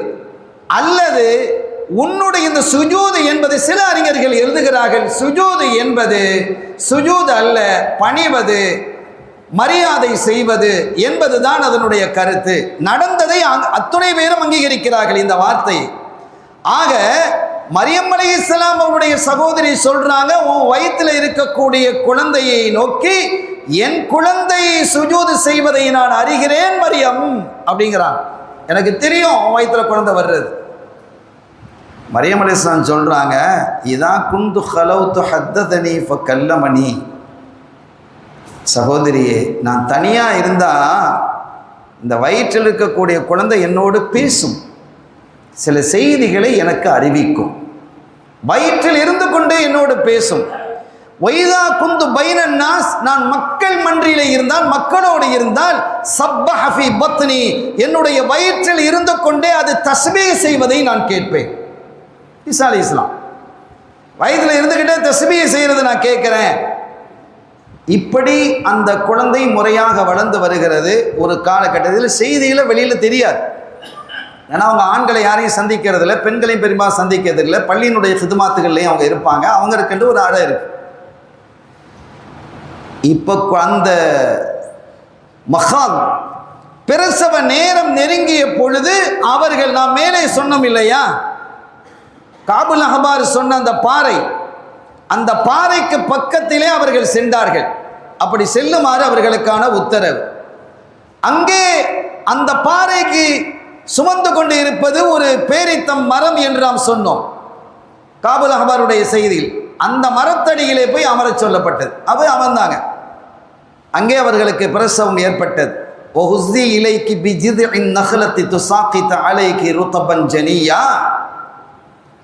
அல்லாஹ் சொன்னான், நீங்க என்ன செய்யுங்க, அந்த மரத்தினுடைய அடிப்பகுதியை பிடித்து உழுப்புங்கள் மரியம், அதிலிருந்து கனிகள் உதிரும். ருத்தபு வந்து உனிர். இந்த ருத்தபுன்னு ஒரு பேரிச்சம்பழம் இருக்குல்ல, அந்த ருத்தபு உதிரும், அதை சாப்பிடுங்கள். இந்த ருத்தபை குறித்து அறிஞர்கள் எழுதுவார்கள், முஃபஸ்ஸிரீன்கள் எழுதுவார்கள், யார் குழந்தை உண்டாகி இருக்கிறார்களோ அவர்கள் எல்லாம் இந்த ருத்தபை சாப்பிட்டால் அந்த குழந்தை ஆரோக்கியமாக இருக்கும். அத்இமு நிசாஅக்குமுல் வலத ருத்தபா ஃபஇல்லம் யகுன் ருத்தபுன் ஃபதம்ருன். ஒருவேளை அந்த ருத்தபு என்பது கிடைக்கவில்லை என்றால் ஒரு பிற பேரித்தம்பங்களை நீங்கள் என்ன கொடுக்கலாம். ஸல்லல்லாஹு அலைஹி வஸல்லம் அவர்கள் இந்த பேரித்த மரத்துகை குறித்து சொல்லும் பொழுது அக்ரிமு அம்மத்துக்குமுன் நஹ்லா அப்படிங்கிறாங்க. அக்ரிமு அம்மத்துக்குமுன் நஹ்ல, உங்களுடைய மாமி என்கிறார்கள் இந்த பேரிச்சம்பழத்தை, அதை கண்ணியப்படுத்துங்கிறாங்க. பேரிச்ச மரத்தை உங்களுடைய மாமி என்கிறார்கள். அது எப்படி மாமி என்பதை குறித்து அறிஞர்கள் எழுதும் பொழுது, இந்த ஹதீதுக்கு விளக்குரை எழுதும் பொழுது, ஆதம் அலைஹிஸ்ஸலாம் அவர்களை தன்னுடைய கையால் அல்லாஹ் படைச்சான், மண்ணிலிருந்து படைத்தான் இல்லையா, படைத்ததற்கு போக மிச்சம் இருக்கக்கூடிய அந்த மண்ணிலிருந்து பேரித்தம்பழத்தை படைத்தான், நஹ்லை படைத்தான். எனவே அது உங்களுக்கு மாமி என்கிறார்கள் முஹம்மதுர் ரசூலுல்லாஹி ஸல்லல்லாஹு அலைஹி வஸல்லம் அவர்கள். இது குறித்து விரிவாக முஃபஸ்ஸிரீன்கள் எழுதுறாங்க, ரொம்ப அற்புதமான செய்திகளில் குறிப்பிடுகிறார்கள். நான் காலத்தை கவனத்தில் கொண்டு நான் சரியான நேரத்துக்கு இன்ஷா அல்லாஹ் நிறைவுபடுத்த வேண்டும். அதற்கு பிறகு குழந்தை அவர்கள் பெற்றெடுத்து கொண்டு அவர்கள் வரும் பொழுதுதான் இந்த தகவல் எல்லாம் பெரிதாக வெளியிலே பரவி, மரியம் குழந்தை பெற்றெடுத்திருக்கிறாமா, மரியம் குழந்தை பெற்றெடுத்திருக்கிறாவா, எப்படி அவள் கல்யாணம் ஆகலையே என்று மக்கள் பெரும் கூட்டமாக அவரை நோக்கி வந்தார்கள். யா உக்த ஹாரூன மா கான அபூகி இம்ரா ஸௌஇன் வ மா கானத் உம்முகி பகியா. ஹாரூனுடைய சகோதரியே. இந்த ஹாரூன் என்றால் யார் என்பதில் பல கருத்துகள் இருக்கிறது. ஒரு கருத்து, மரியம் அலைஹிஸ்ஸலாம் அவர்களுக்கு ஹாரூன் என்ற ஒரு சகோதரர் இருந்தார், இம்ரானுடைய மகன். அந்த ஹாரூனினுடைய ஹாரூன் வந்து ஒரு சாலிஹான மனிதர். உங்க வாப்பா அற்புதமான மனிதர், உங்க அண்ணன் காக்கா அற்புதமான மனிதர், உங்க உம்மா ஸ்ரீதேவியான ஒரு மனிதர், நபிமார்களுடைய குடும்பத்தில் வந்தவங்க. இவங்க யார் இப்படி நடந்துக்கிடலே, நீயே இப்படி நடந்த நீ. அவர்களால் பேச முடியவில்லை. அல்லாஹ் பேச முடியாத நிலைக்கு அவர்களை கொண்டு வந்து, நான் பேச மாட்டேன், நீங்க பேசுறதா இருந்தா இந்த பிள்ளையோட பேசுங்கன்னு இஷாரா செய்தான். அதெல்லாம் குர்ஆன் பேசுகிறது.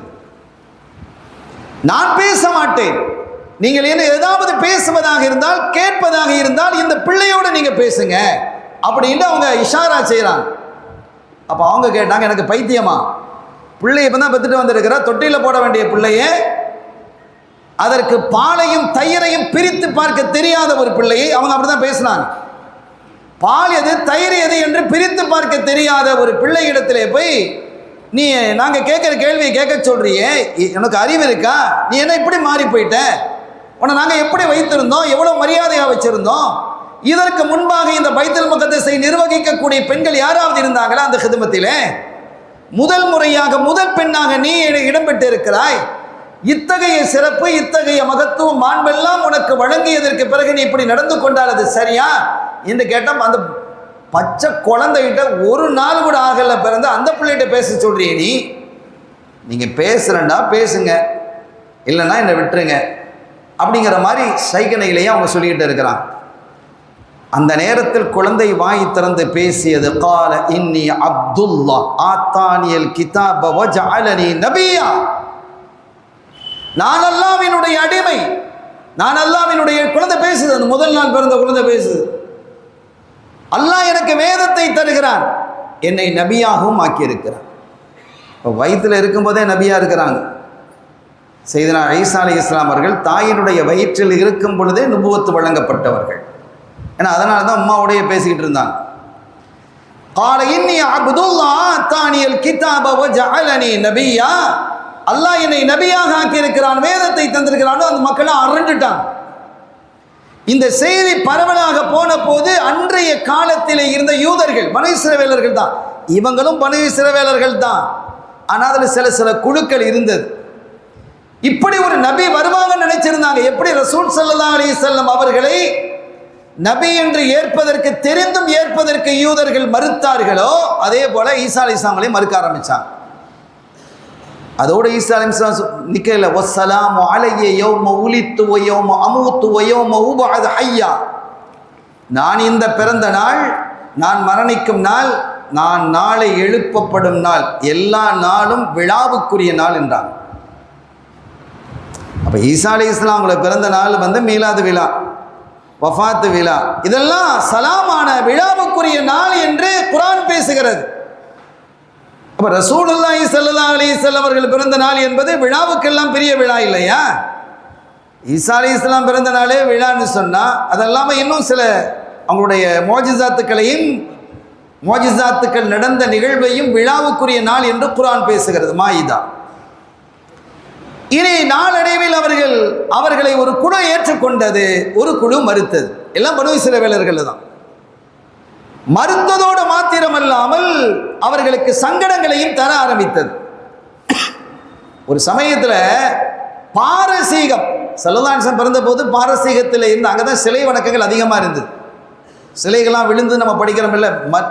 ஈசா அலைஹிஸ்ஸலாம் அவர்கள் பிறந்த அன்றும் அந்த பாரசீகத்தில் இருக்கக்கூடிய மஷ்ரிக் மக்ரிபில் இருக்கக்கூடிய சிலைகள் எல்லாம் கீழே விழுந்தது.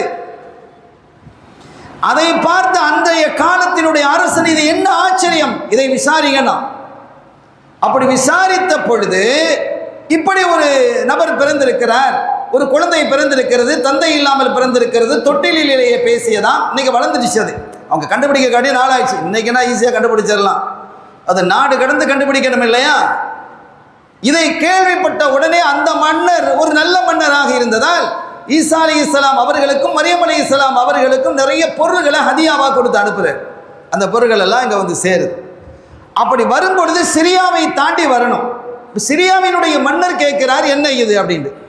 எங்கள் மன்னர் இந்த மரியம் அலைஹிஸ்ஸலாம் அவர்களுக்கும் ஈசா அலைஹிஸ்ஸலாம் அவர்களுக்கும் கொடுத்த அன்பளிப்புன்னு சொல்லப்படுது. அப்படியே அப்போ நானும் அன்பளிப்பு தர்றேன் அப்படின்ட்டு. ஆனால் அவர் அன்பளிப்பு தர்றது நல்ல விஷயத்துக்கு இல்லை. அது என்னங்கிறத பார்த்து நாளைக்கு நம்முடைய ஆட்சியை இவர் பிடித்து விடுவாரோ, நம்முடைய ஆட்சியை போக்கி விடுவாரோ என்ற அச்சத்தில், ஏன்னா அவரோட பகுதி அது, அவருடைய அதை எப்படி இவரை ஒடித்து விடலாம், ஓய்த்து விடலாம், இல்லாமல் ஆக்கி விடலாம் அப்படிங்கிற அடிப்படையில் அவர் அன்பளிப்பு அனுப்புகிறார். இந்த அன்பளிப்புலாம் சேருது. அதற்கு பிறகு மன்னரினுடைய பிரச்சனை, அதே மாதிரி அந்த யூதர்களினுடைய ஒரு சமூகத்தினுடைய பிரச்சனைகள், இதையெல்லாம் சந்தித்த மரியம் அலைஹிஸ்ஸலாம் அவர்களுக்கெல்லாம் சொன்னால், நீங்கள் இங்கேருந்து புறப்பட்டுருங்க, ஈஜிப்டுக்கு போங்க, மிஸ்ருக்கு போயிடுங்க. அந்த மிஸ்ருக்கு அவங்க எங்கள் பிள்ளையோடு வர்றாங்க, பிள்ளையை தூக்கிட்டு அங்கேயே வந்துட்டாங்க. அங்கே மிஸ்ரிலேயும் இவர்களுடைய சிறப்பு பரவி இருக்கிறது. அப்போது கொஞ்சமாக அந்த ஊரினுடைய தலைவர் தன் வீட்டில் தங்க வச்சுக்கிட்டார் மரியாதையாக. அப்படி அந்த வீட்டிலே தங்கி வளர்ந்து வரும் பொழுது இப்போ ஈசா அலைஹிஸ்ஸலாம் அவர்கள் கொஞ்சம் வளர்ந்துட்டாங்க, 5-6 வயசு ஆயிடுச்சு. அந்த சமயத்தில் அந்த வீட்டிலே ஒரு திருட்டு, ஒரு பெரிய பொருள், முக்கியமான ஒரு பொருள், விலை மதிப்பற்ற பொருள், விலை மதிக்க முடியாத பொருள் திருட்டு போயிடுச்சு. இப்படி திருட்டு போன போது ஒரு பெரிய கலோபரம் ஏற்பட்டு, இது யார்கிட்ட திருட்டு இருப்பா அப்படின்ட்டு, புதுசாக இவங்க திருட்டு இருப்பாங்களோ அப்படிங்கிற மாதிரிலாம் மனசு வருமா இல்லையா? இந்த கள்ளன் யாருன்னு தெரிஞ்சிட்டா பரவாயில்ல, தெரியலன்னா எல்லாரையும் கள்ளனா பார்க்கணும். நம்ம நெருக்கமானவர்கள் இந்த நஃப்ஸ் அப்படி கெட்டது. எல்லாரையும் பாவியாக, எல்லாம் தப்பாக நினைக்க தோன்றி அவன் பாவியாக மாறிக்கொண்டு இருப்பான். இதை பார்த்து மரியம் அலைஹிஸ்ஸலாம் ரொம்ப வேதனைப்பட்டு போயிட்டாங்க. அவங்க ஈசா அலைஹிஸ்ஸலாம் கொஞ்சமும் கவலைப்படாமல், அந்த வீட்டில் நிறைய பணியாளர்கள் இருக்கிறாங்க, ஒரு கண் தெரியாத பணியாளர் இருக்கிறார், கால் நடக்க முடியாத ஒரு பணியாளர் இருக்கிறார். அப்போ அந்த கண் தெரியாத பணியாளரையும் கால் நடக்க முடியாத பணியாளர் 2 பேரும் பக்கத்தில் இருக்கும்போது அவங்ககிட்ட போய் சொல்கிறாங்க, நீங்கள் 2 பேரும் இந்த வீட்டை விட்டு வெளியில் போயிடுங்க, நீங்கள் 2 பேரும் இந்த வீட்டை விட்டு வெளியில் போயிடுங்க என்று சொன்ன பொழுது, நாங்கள் எப்படி வெளியில் போக முடியும்? அவரால் நடக்க முடியாது, என்னால் பார்க்க முடியாது. ஏன் நேற்று இரவு நீங்கள் இங்கே திருடும் பொழுது அவர் அந்த பார்வை தெரியாதவருடைய தோளிலே நீங்கள் உட்கார்ந்துக்கிட்டு அவர் சொல்ல சொல்ல நீங்கள் சொல்ல அந்த இடத்துக்கெல்லாம் நடந்து போய் அந்த பொருளை நீங்கள் திருடிங்க இல்லையா அப்படின்னு சொன்ன போது தான் இவங்க 2 பேரும் திருடி இருக்கிறாங்க அப்படிங்கிறது தெரிய வந்து அந்த பிரச்சனை நீங்கியது, இவர்களுடைய அந்தஸ்து அதிகமாக ஆனது. இதே மாதிரி அந்த தலைவர்களுடைய வீட்டில் ஒரு ஹத்னா நிகழ்ச்சி, அந்த ஹத்னாவுக்காண்டி அந்த காலத்தில் விருந்து உபசாரங்கள் நடந்திருக்கிறது. தஃப்சீர்களில் இதெல்லாம் தெளிவாக எழுதுறாங்க. அப்படி விருந்து நடந்த பொழுது வகை வகை தலைவர் இல்லையா, ஊருகே தலைவர், ஒரு பெரிய செல்வந்தர், வகை வகையான உணவுகள் தயாரிக்கப்பட்டு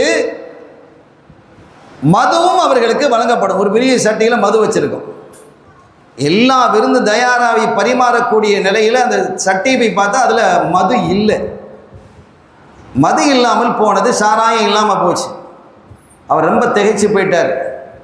என்ன இது, இப்படி எப்படி நடந்தது என்று அவரால் யூகிக்க முடியல. ஈசா அலைஹிஸ்ஸலாம் அவர்கள் அங்கே வந்து அந்த சட்டியை ஒரு தடவினார்கள். அதை தடவுறாங்க. அந்த சட்டி திறந்து பார்த்தால் அதில் அற்புதமான மனம் மிகுந்த ஒரு பானம் இருக்கிறது. ஆச்சரியப்பட்டு போன. அதற்கு பிறகு மிஸ்ரிலே ஈசா அலைஹிஸ்ஸலாம் அவர்களினுடைய சிறப்பும் மகத்துவமும் விரிவாக ஆரம்பித்தது. 7வது வயசான போது தான் அங்கே ஒரு மக்தபிலே கொண்டு தன்னுடைய பிள்ளையை சேர்க்கிறாங்க. ஈசா அலைஹிஸ்ஸலாம் அவங்கள மரியம் அலைஹிஸ்ஸலாம் சேர்க்கிறாங்க. அப்போ அவங்க உஸ்தாத் முதலாவது அந்த காலத்தில் ஓதி கொடு அபுஜது என்று ஒரு இந்த அபுஜதுன்னு ஒன்று இருக்குது. அந்த அபுஜதுன்னு ஓதி கொடுக்குறாங்க. அபுஜது நம்ம அலிஃபு பா தான்னு ஓதி கொடுப்போம்ல, அவங்க அபுஜது அப்படின்னு ஓதி கொடுக்குறாரு. ஈசா அலைஹிஸ்ஸலாம் கேட்குறாங்க, மா அபுஜது, அபுஜதுன்னா என்ன அப்படின்னு கேட்குறாங்க. உஸ்தாத் பார்த்தாங்க, இது வரைக்கும் இப்படி தான்ப்பா நாங்கள் ஓதி கொடுத்துட்டு இருக்கிறோம், என்னன்னா எங்களுக்கு தெரியாது அப்படின்னு. அப்போ நீங்கள் என்னன்னு தெரியாமலே எங்களுக்கு ஓதி தந்தா எப்படி? ஈசா அலைஹிஸ்ஸலாம் கேட்குறாங்க. அப்போ நீயே சொல்ல அப்படிங்கிறாங்க. நான் சொல்கிறேன், ஆனால் நீங்கள் இங்கே வாங்க, நான் அங்கே வர்றேன், உஸ்தாத் இடத்துக்கு நான் வர்றேங்கிறான். உஸ்தாத் அது ஏன்னா இவர்களை பற்றிய சிறப்புகள் தெரிந்திருக்கிறது இல்லையா, அதனால் உஸ்தாத் மாணவர்களுடைய இடத்துல உட்கார்ந்து ஈசா அலைஹிஸ்ஸலாம் உஸ்தாத் இடத்துல உட்கார்ந்து சொன்னாங்க, அபுஜத் என்ற அலிஃபு வந்து ஆலாவுல்லா, பா என்பது பஹாவுல்லா என்று ஒவ்வொன்றுக்கும் ஒரு விளக்கம் கொடுக்க ஆரம்பித்தாங்க. அதை பார்த்து அதிர்ந்து போன அவர்கள், உங்களுக்கு கற்றுத்தர்றதுக்கு இந்த துன்யாலேயே ஆள் யாரும் கிடையாது, எனவே நீங்களே உஸ்தாதாகிறீங்க, நீங்கள் எல்லாருக்கும் உஸ்தாதாகிறீங்க, கற்றுத்தாங்க. ஏன்னா அவங்க நபியால் இருக்கிறாங்க, வயிற்றில் இருக்கும்போது நபியாக இருந்தவர்கள் இல்லையா. அதற்கு பிறகு அல்லாஹ்வினுடைய கட்டளை வந்து மரியம் உங்களுடைய பிள்ளையோடு நீங்கள் திரும்பவும் பைத்துல் மக்திஸ் சமூகத்திற்கு வாங்க அப்படிங்கிறாங்க. அதே மாதிரி அவர்கள் திருப்பி வர்றாங்க. இனி வந்து அவர்கள் அற்புதமான பிரச்சாரங்கள் வளர ஆரம்பித்தாங்க, பிரச்சாரத்தில் ஈடுபட ஆரம்பித்தார்கள். எதிரிகளும் அதிகமாக ஆனாங்க. அவர்களை ஏற்றுக்கொண்டவர்களுடைய எண்ணிக்கையும் கூடிக்கொண்டிருந்தது. ஃபாமனத் தாயிஃபா வ கஃபரத் தாயிஃபா, ஒரு குழு அவர்களை ஏற்றுக்கொண்டது, ஒரு குழு அவர்களை மறுத்தது. அந்த மறுத்ததோடு மாத்திரமில்லாமல் மறுப்பவர்கள் யூதர்கள் என்பதால் எப்போதுமே மக்கள் சதி திட்டங்கள் அவர்களிடத்தில் நிறைய இருக்கும். இப்படியே வளர்ந்தால் நாம் யாரை போற்றி கொண்டு வருகிறோமோ, என இஞ்சிலுக்கு வந்துடுச்சு, இஞ்சியிலும் அவங்களுக்கு இறங்கிடுச்சு. ரமலான் பிறை 18 இஞ்சியில் இறங்கியதாக ஒரு செய்தி இருக்கிறது. 4 வேதமே குர்ஆன் 4 வேதமும் ரமலான் மாதத்தில் இறங்கி இருக்குது. இஞ்சில் ரமலான் 18 இறங்கியது. இஞ்சியில் சொன்னதும் இவங்களுக்கு ரொம்ப கோபம் வந்தது. தௌராத்தினுடைய மூசு போயிடுமோ, தௌராத்தினுடைய மரியாதை குறைந்து போய்விடுமோ, நம் வேதத்தினுடைய அந்தஸ்து போய்விடுமோ என்று. அவங்களும் பனி இஸ்ரவேலர்கள் தான், நீங்களும் பனி இஸ்ராயல்கள் தான். இருந்த போதிலும் கூட அந்த யூதர்களுடைய தன்மை அது. நாளடைவில் இவர்களை கொல்ல வேண்டும் என்ற நிலை உயர்ந்தது. இதற்கு இடையில அல்லாஹ் தஆலா அவர்களுக்கு வித்தியாசமான மாஜிசத்துகளை கொடுக்கிறான். குர்ஆன் அற்புதமாக பேசும் இல்லையா?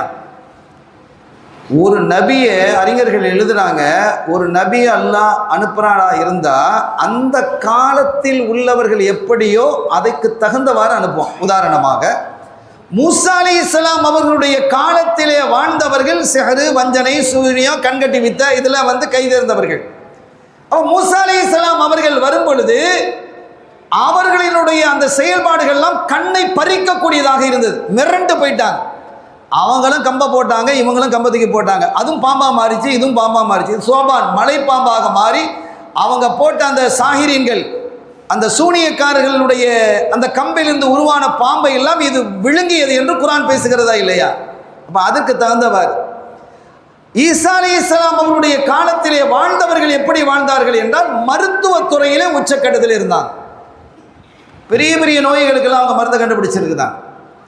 இப்போ ஈசா அலைஹிஸ்ஸலாம் அவர்கள் அல்லாஹ் தஆலா என்ன செஞ்ச அந்த ஆற்றலை கொடுத்தா அவங்க கையை கொண்டு அப்படி தடவுனா போதும், பிறவி குருடராக இருந்தாலும் பார்வை வந்துடும்.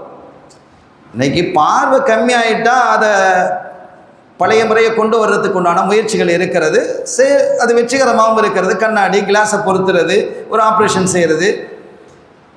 ஆனால் பிறவி குருடராக இருப்பவருக்கு இன்றைய காலம் வரையும் யாரும் பார்வை கொடுக்க முடியாது. ஆனால் அவங்க பார்வை கொடுத்தாங்க.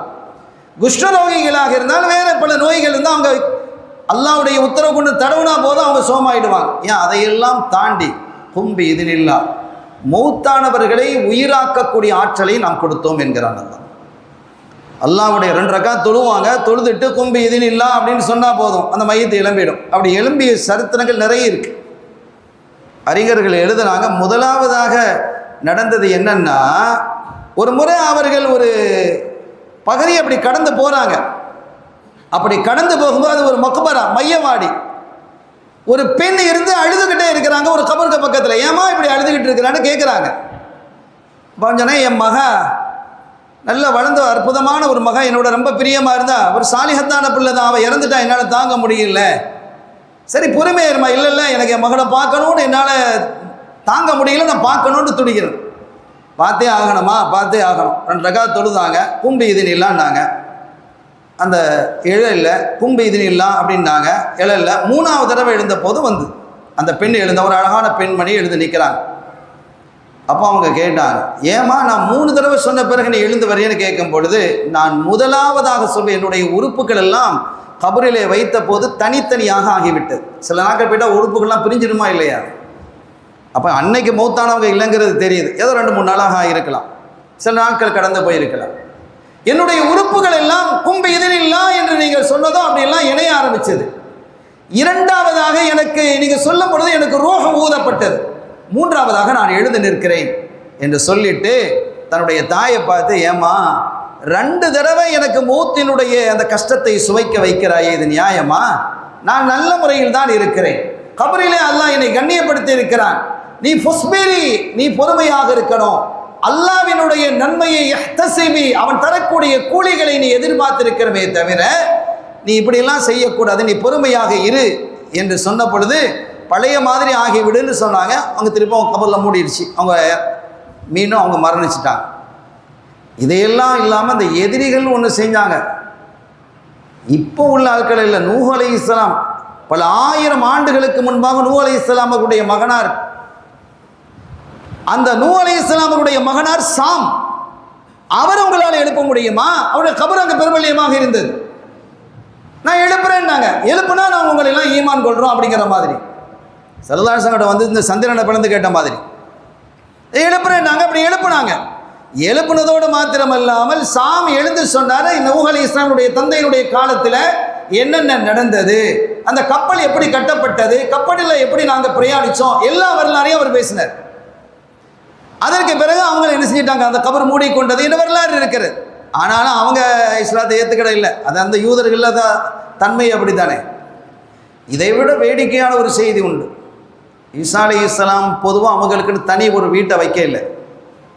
அவங்க அப்படியே பல ஊர்களுக்கும் பல நாடுகளுக்கும் பிரயாணம் போய்கிட்டே இருப்பாங்க. அதனாலே அவர்களுக்கு மசீஹ் சுற்றி திரிபவர் என்ற ஒரு பெயரும் உண்டு. தடவுவர் என்ற ஒரு பொருளும் அதுக்கு இருக்குது. மசீஹ் சுற்றி திரிபவர் என்ற ஒரு பெயரும் இருக்குது. அப்படி அவங்க என்ன செய்கிறாங்க, அப்படி பல பகுதிக்கு வரும்போது ஒரு இடத்துல ஒரு இளம் மனிதன், ஒரு ஆண் அமர்ந்து அழுது கொண்டிருக்கிறான் ஒரு கபருக்கு பக்கத்தில். ஈசா அலி இஸ்லாம் கண்டதான் அவன் துடிக்கிறான். நபியுல்லா ரூஹுல்லா ஈசா அலி இஸ்லாம் அவர்களே, என்னுடைய மனைவி இருந்துட்டாங்க, அழகான மனைவி, அன்பான மனைவி, கனிவான மனைவி, எப்படியாவது எனக்கு ஹயாத் ஆக்கித்தாங்க, அல்லாஹ் உங்களுக்கு இவ்வளோ பெரிய மாஜிசை தந்திருக்கிறான் அப்படின்னு கதறான். ஈசா அலி இஸ்லாம் ரொம்ப இறக்க சிந்தனை உள்ளவங்க. அப்போ அவங்க சொன்னாங்க, எப்பா பொறுமையாக இருந்தா, இல்லை எனக்கு வேணும், சில சமயங்கள் ஆபத்தாக அதை முடியும் அப்படின்னாங்க. இல்லை என் மனைவியை பற்றி எனக்கு தெரியும், சாலிஹத்தான ஒரு பெண், அருமையான ஒரு பெண், அழகான ஒரு பெண், உலகத்திலேயே அவ்வளோ அழகாக ஒரு பெண்ணை நீங்கள் பார்க்க முடியாது, அப்படி அன்பாகவும் பார்க்க முடியாது, அந்த மாதிரி ஒரு மனைவி, அதனால் எனக்கு எப்படியா எழுப்பித்தாங்கன்னா கும்பி. அவன் எந்த அவன் ஒரு ஹியாலத்து போய் இருக்கிறான், 2-3 நாள் அதை கடந்து அவன் இப்படி கையை காட்டினா அவனோட பக்கத்தில் கபரை கையை காட்டிட்டான், கும்பி இது இல்லான்ட்டான். அங்கே எழுதுனா கபருக்குள்ளே அதாபு செய்யப்பட்ட ஒரு காஃபிர், இறை மறுப்பாளன் அங்கே எழுந்து நிற்கிறான். அவனுடைய காதுகளிலிருந்தும் மூக்கிலிருந்தும் அப்படியே புகைகள் வெளியே வந்துட்டு இருக்கு, கருத்து போய் இருக்கிறான். அப்படி வேதனை செய்யப்பட்டு, நெருப்பால் வேதனை செய்யப்பட்டு அவனுடைய காதுகளிலிருந்தும் மூக்குகளிலிருந்தும் அந்த புகைகள் வெளியே வந்துட்டு இருக்கு. அவன் அப்படி திகைச்சு போயிட்டான். இல்லை அது அடுத்த கபரு, நீ தானப்பா அதை காட்டின. அப்போ அவன் என்ன செஞ்சான் அப்படின்னா, அந்த காஃபிரு அஷ்ஹது அல்லா இலாஹ இல்லல்லாஹ் வ அஷ்ஹது அன்னக ரசூலுல்லாஹ்ங்கறான். பாருங்க, அல்லாஹ் எவ்வளோ ஒரு பெரிய தௌஃபீக் செய்கிறான். நீ மௌத்தாகன, அவன் காஃபிராக இருந்தவன் எழுந்து ஈமான் கொண்டு முஸ்லீமாக மௌத்தாயிட்டான். திருப்பி அடுத்த கபரை எழுத போது அந்த கபர்லேருந்து அந்த பெண் எழுந்தான். இவள் தானே? ஆமாம் இவள் தானோடனே ரொம்ப சந்தோஷம். அவன் அதைக்கு பிறகு சந்தோஷத்தோடு தன்னுடைய மனைவியை அழைத்து கொண்டு ஒரு பாதையினுடைய ஓரத்திலே மரத்தடியிலே அவன் என்ன செய்யறான், 2-3 நாள் அவன் அழுது களைப்படைந்து இருந்ததால் தன்னுடைய மனைவியின் மடியில், அப்படி எழுப்பப்பட்ட மனைவியினுடைய மடியில் அப்படி படுத்து தூங்கிட்டான். அந்த நேரத்தில் அந்த பகுதியில் ஒரு இளவரசன் இருந்தான். அவன் அந்த குதிரையில் போகிறான், அவனோடு சில ஆட்கள் போகிறாங்க. இதை பார்த்த அந்த பெண் அந்த இளைஞனை பார்க்கிறாள், அந்த இளவரசனை பார்க்கிறாள், இளவரசனும் இந்த பெண்ணை பார்க்கிறாள். இந்த பார்வை என்பது ஷைத்தானினுடைய அம்பு என்கிறார்கள் ஸல்லல்லாஹு அலைஹி வஸல்லம். அம்பு, அதை ஏயப்படுறது, கவனமாக இருக்கிற உங்களுடைய பார்வைகளை நீங்கள் கவனப்படுத்துங்கள் என்கிறார்கள். அதனால் ஏற்பட்டதனுடைய விளைவு, இவள் என்ன செய்தாள், தன்னுடைய மடியில் இருக்கக்கூடிய கணவனுடைய தலையை கீழே வைத்து விட்டு அவனுக்கு பின்னால் போயிட்டான். அவன் இவனுடைய அழகில் பிரமித்து போய் தன்னை மேலே ஏற்றிட்டான். இறங்கி இவன் மிடிச்சு பார்க்குறான், மனைவியை காணல. தேடி வந்தால் அங்கே போயிட்டு இருக்கிறான், இவனோட போயிட்டு இருக்கிறான். அப்படியே அழுதுறான், இவன் என்னுடைய மனைவிங்கிறான். அவன் சொல்கிறான், உன்னுடைய மனைவியா, என்னுடைய அடிமை பெண் இவள் அங்கிறான் அந்த இளவரசன். 2 பேருக்கு இடையில தர்க்கம். அவளிடமே கேட்பது. அவள் சொன்னான், நான் இந்த இளவரசனுடைய அடிமை பெண்ணாக இருக்கிறேன், நீ யாருன்னு எனக்கு தெரியாதுங்கிறான். அவன் அப்படியே அதிர்ந்து போயிட்டான். ஈசா அலி இஸ்லாம் அப்படி வர்றாங்க அந்த இடத்துல. உடனே இவனுக்கு அது சாட்சிக்கு ஆள் இருக்குல்ல, எழுப்புனதே அவங்க தானே. நபியுல்லா இவன் பாருங்கள் இந்த மாதிரி இப்படி நடந்து போச்சுட்டு. ஏமா நீ இவனுடைய மனைவி தானே? இல்லை நீங்கள் யாருன்னு எனக்கு தெரியாதுங்கிறான். நான் தான் ஈசா அலி இஸ்லாம், எங்களுக்கு ஈசாவையும் தெரியாது, யாரையும் தெரியாது, நாங்கள் யாரையும் ஏற்றுக்கொண்டவர்கள் இல்லை. அவன் காஃபிர் தான் மாறுறான். நான் இந்த இளவரசனுடைய அடிமை பெண் என்கிறார். அந்த நேரத்தில் அவங்க சொன்னாங்க, நீ பழைய மாதிரி ஆடின்னு மௌத்தாயிட்டான். அவன் மூமீனாக மரணித்து திருப்பி எழுப்பப்பட்டு காஃபிரா மரணிச்சு. இப்படி பல்வேறு முஅஜிசத்துக்களை செய்தனா ஈசா அலைஹிஸ்ஸலாம் அவர்கள் நிகழ்த்திய செய்திகள் பரவலாகவே தஃப்சீர்களில் பதிவு செய்யப்பட்டிருக்கிறது. அருமையான பெருமக்களே, இவர்களுக்கான எதிர்ப்பு ஒரு கட்டத்தில் அதிகமாகி இவங்களை சிலுவையில் அரைஞ்சிடணும் அப்படின்ட்டு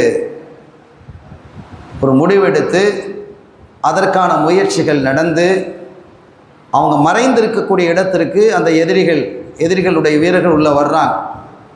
அப்போ அந்த நேரத்தில் ரப்புல் ஆலமீன் அல்லாஹ் ஜல்ல ஷானஹு வ தஆலா ஈசா அலைஹிஸ்ஸலாம் அவர்களை வானத்துக்கு உயர்த்துறான்.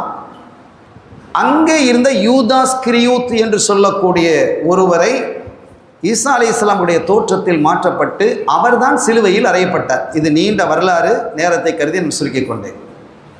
ஈசா அலைஹிஸ்ஸலாம் வானத்துக்கு உயர்ந்துட்டாங்க. சிலுவையிலே அறையப்பட்டது ஈசா அலைஹிஸ்ஸலாம் அல்ல, அது யூதாஸ் கிரியூத் என்பது. அவருடைய வரலாறு தனியாக இருக்கிறது, அது தனி ஒரு வரலாறு. 3 அல்லது 5 அல்லது 7 நாட்களாக அந்த சிலுவையிலே அந்த சடலம் இருக்கிறது. மரியா அலைஹிஸ்ஸலாம் ஹயாத்தா இருக்கிறாங்க. அவங்க உம்மா ஹயாத்தா இருக்கிறாங்க. அவங்க வேதனைப்பட்டு அந்த அரசன் இடத்துல முறையிட்டாங்க. அவங்க மகன் நினைச்சிட்டு இருக்கிறாங்க தன்னுடைய மகன் தான் அப்படி அறையப்பட்டிருக்கிறார் என்று. என்னுடைய மகனை அடக்கிறதுக்காகவது நீங்கள் ஏற்பாடு பண்ணக்கூடாதா என்று கேட்டுக்கொண்ட பொழுது அப்படி அந்த ஜனாசா தோண்டி அந்த சிலுவையிலிருந்து கழட்டப்பட்டு அடக்கம் செய்யப்படுது.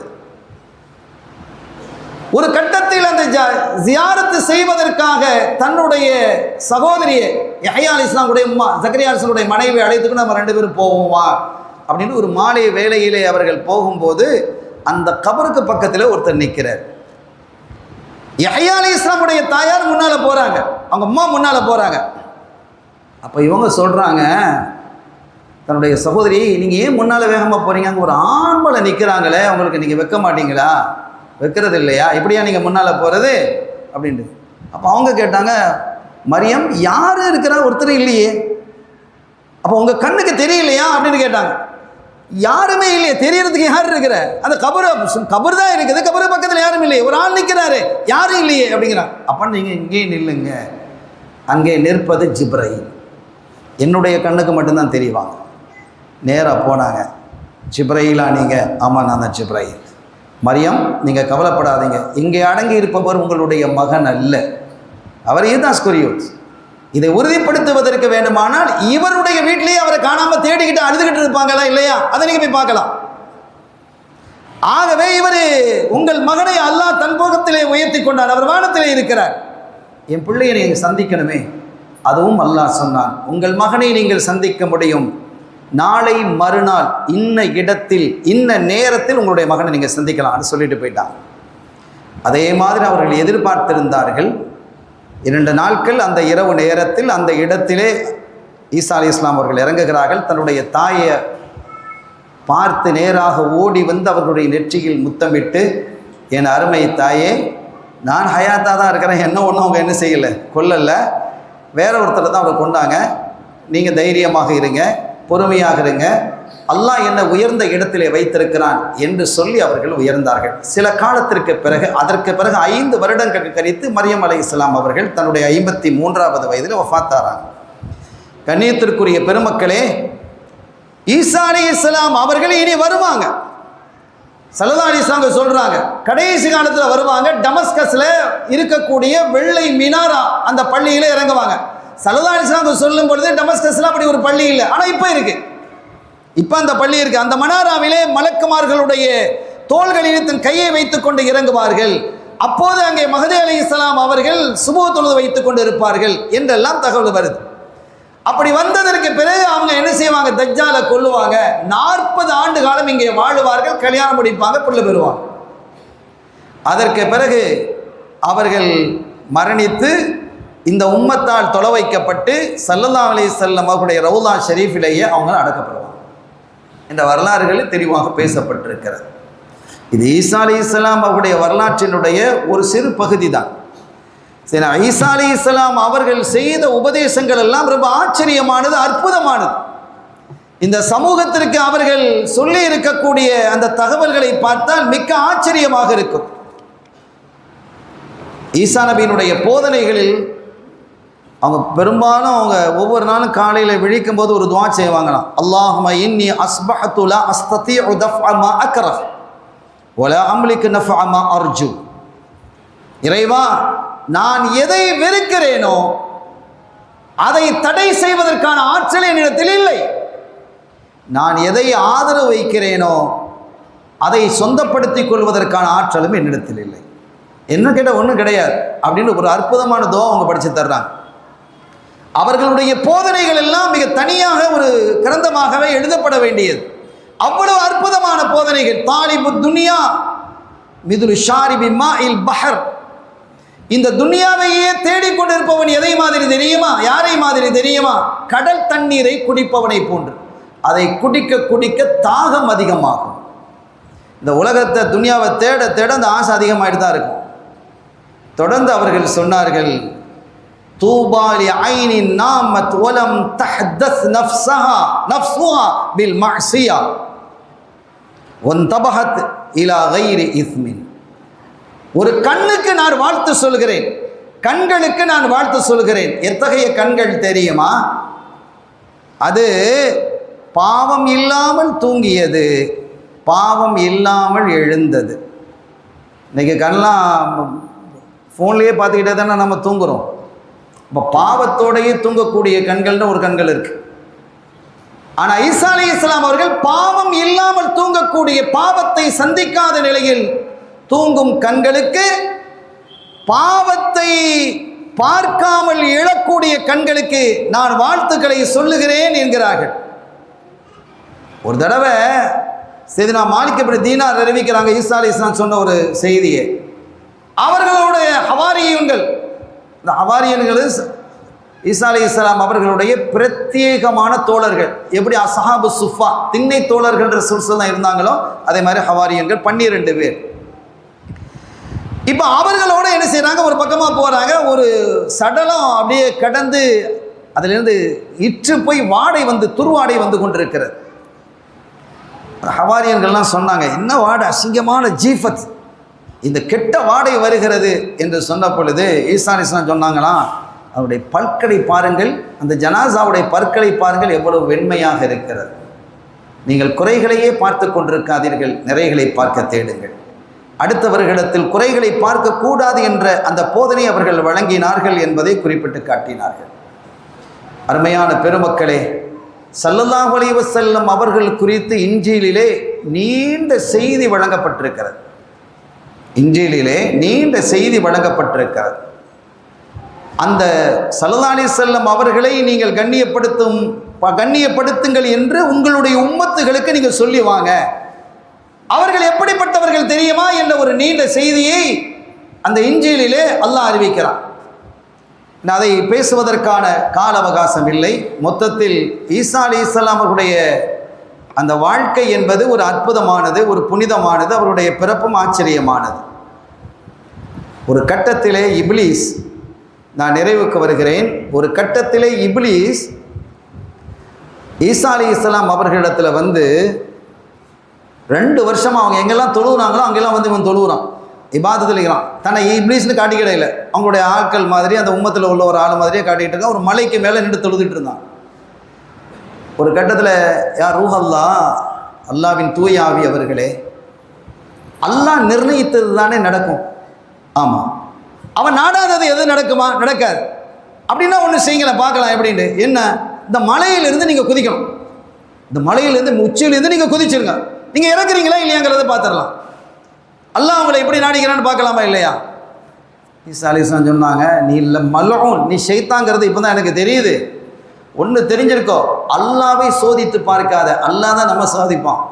நான் அல்லாஹ் செய்கிறானா இல்லையான்னு சோதித்து பார்ப்பதற்கு அடியார்களுக்கு உரிமை இல்லை, நீ இந்த இடத்தை விட்டு கிளம்பு அப்படின்னா. இப்படி பல முறை ஈசா அலைஹிஸ்ஸலாம் அவர்களிடத்தில் வந்து அவர்களை குழப்புவதற்கு, உங்களை நீங்கள் தந்தை இல்லாமல் படைக்கப்பட்டிருக்கிறீர்கள், மரணித்தவர்களை உயிராக்குகிறீர்கள், பார்வையற்றவர்களுக்கு பார்வை தருகிறீர்கள், வித்தியாசமான கனிகளை அதன் காலம் அல்லாத காலத்திலே கொண்டு வருகிறீர்கள், இவ்வளவு உள்ள ஆள்கள் நீங்கள் ருபூபிய்யா இறைத்தன்மை உடையவர்கள் இல்லையா? உங்கள் மக்களை நீங்கள் அப்படி சொல்லி நீங்கள் வளர்க்கக்கூடாதா என்று சொல்லும் பொழுது அல்லாஹ்விடத்தில் அவர்கள் பாதுகாப்பு தேடினாங்க. இப்லீஸினுடைய தொல்லை தாங்க முடியல. ஜிப்ரீல் அலைஹிஸ்ஸலாம் வந்து இறங்கி ரெக்கையால் அடித்தான். அவன் சேற்று கடலிலே போய் விழுந்தான் என்று செய்திகள் சொல்லும். அப்போ அவனுடைய ஒரு கட்டத்தில் அவன் அடி அதிகமாக வாங்கிய பொழுது அவனுடைய குழுக்கள்லாம் வந்து, யா செய்யுதி இன்றைக்கி ரொம்ப அடி வாங்கிக்கிறீங்க போல இருக்கே அப்படின்ற போது, ஆமாம் நான் இன்னைக்கு களைப்படைந்த மாதிரி என்றைக்கு நான் களைப்பட இல்லை. ஆனால் ஒன்று நீங்கள் ஞாபகம், அவரை நம்ம தொட முடியாது, அவரை பின்பற்றக்கூடியவர்களை நான் என்ன செய்வேன், உடைப்பேன், அவரை இறைவன் என்று சொல்ல வைப்பேன் என்றான். அவரை கர்த்தர் என்று சொல்ல வைப்பேன் என்றான். அவர்தான் கடவுள் என்பான், கடவுளினுடைய பிள்ளை என்பான். அப்படி ஒரு சூழலை நான் உருவாக்குவேன் என்றான். அப்போ 3 பிரிவினர்களாக பிரிந்தார்கள். அன்றைய காலத்திலே உள்ள அந்த குழுக்கள் 3 பிரிவினராக பிரிந்தார்கள்.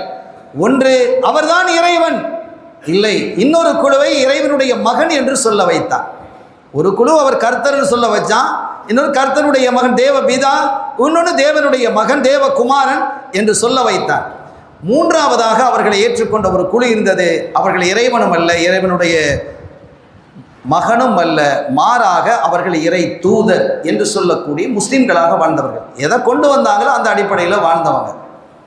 ஆனால் அவர்களை எல்லாம் உண்டு இல்லை என்று அந்த 2 குழுவும் ஆக்கிவிட்டனர். ஸல்லல்லாஹு அலைஹி வஸல்லம் அவர்கள் காலம் நெருங்கும் வரை அந்த முஸ்லீம்கள் ஈசா அலைஹிஸ்ஸலாம் அவர்களை இறை தூதர் என்று அப்துல்லா நபியுல்லா என்று ஏற்றுக்கொண்ட மக்கள் மிக குறைவாக ஆகிவிட்டனர். இவங்க மிகச்சிட்டாங்க.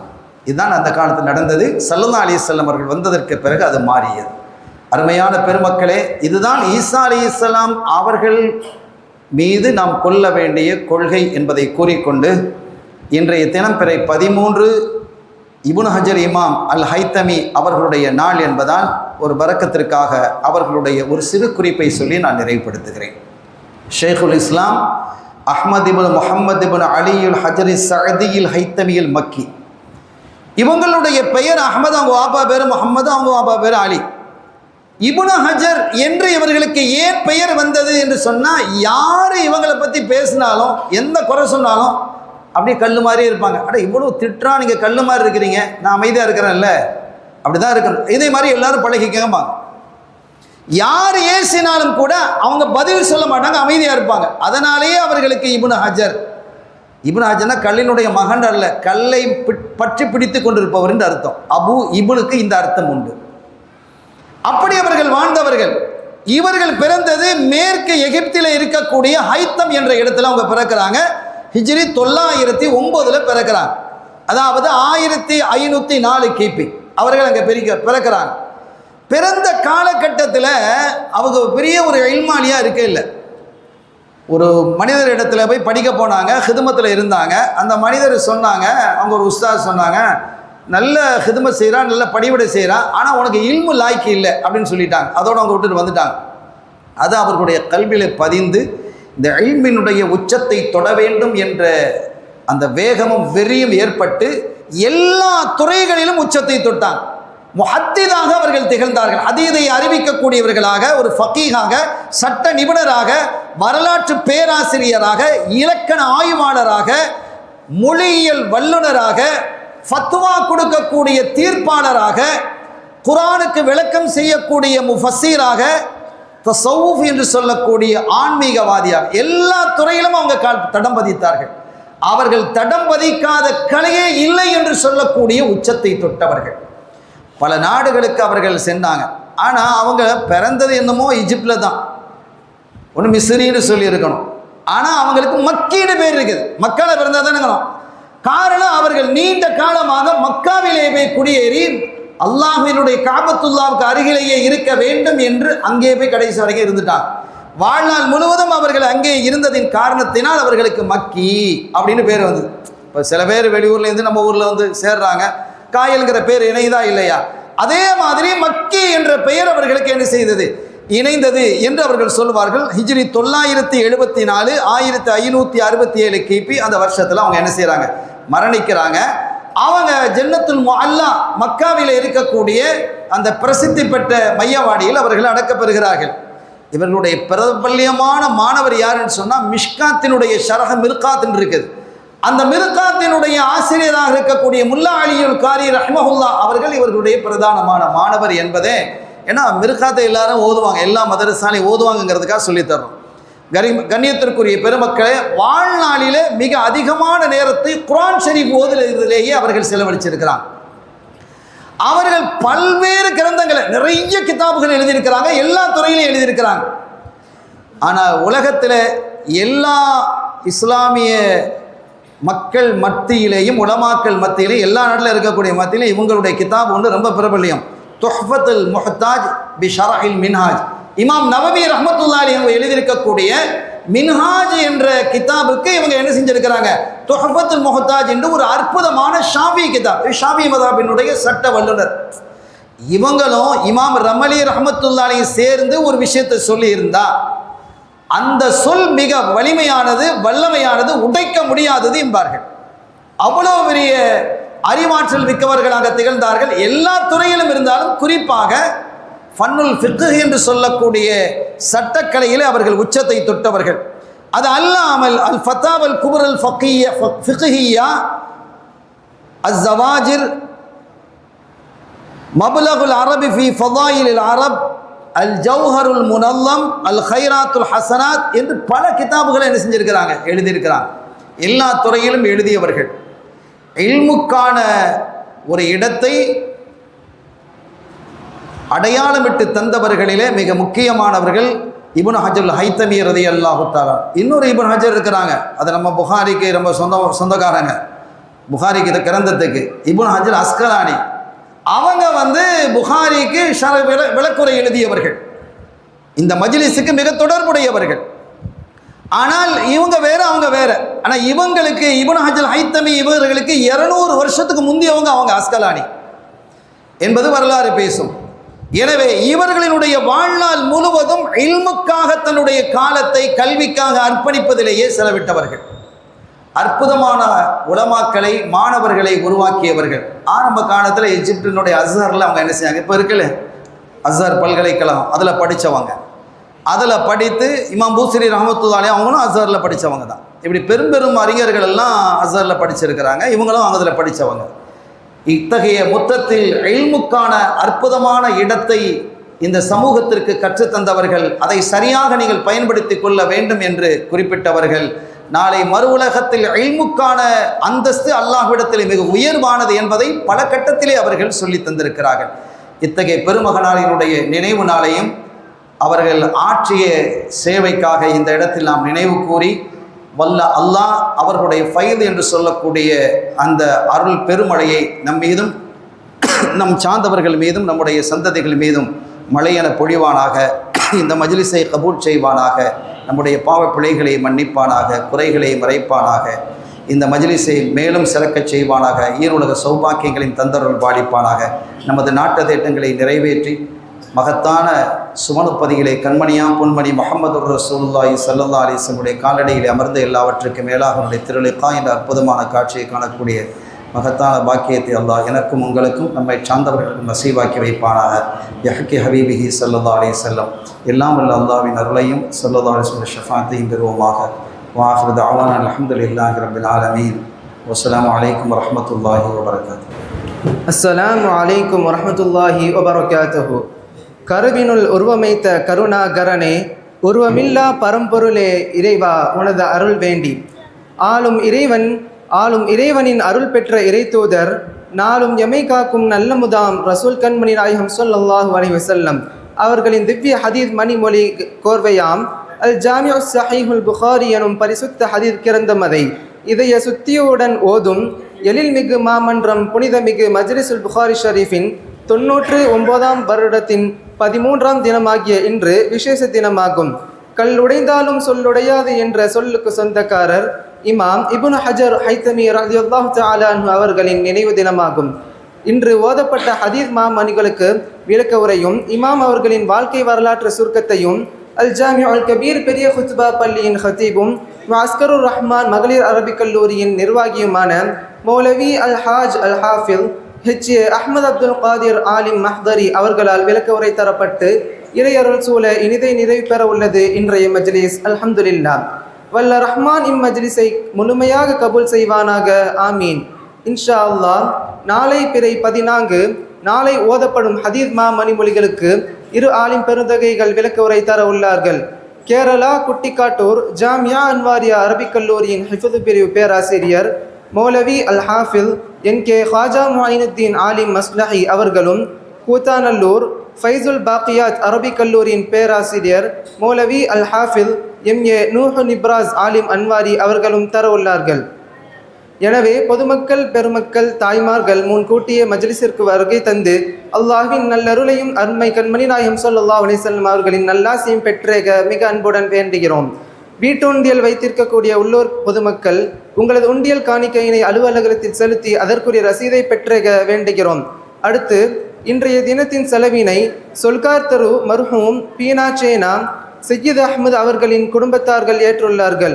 அன்னவர்களின் குடும்பத்தின் ஹக்கில் துஆ செய்வதோடு அவர்களின் குடும்பத்தை சான்ற மர்ஹூம் மர்ஹூமாக்களின் பெயர் பட்டியல் மஜ்லிஸின் ஆண்கள் பெண்கள் அறிவிப்பு பலகையில் எழுதப்பட்டுள்ளன.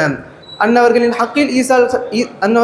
ஹக்கில் யாசின் ஹத்தம் ஓதி ஈசால் தவாப் செய்யுமாறு மிக்க அன்புடன் கேட்டுக்கொள்கிறோம். வஸ்ஸலாமு அலைக்கும் வரஹ்மத்துல்லாஹி வபரகாத்துஹு. الفاتحة.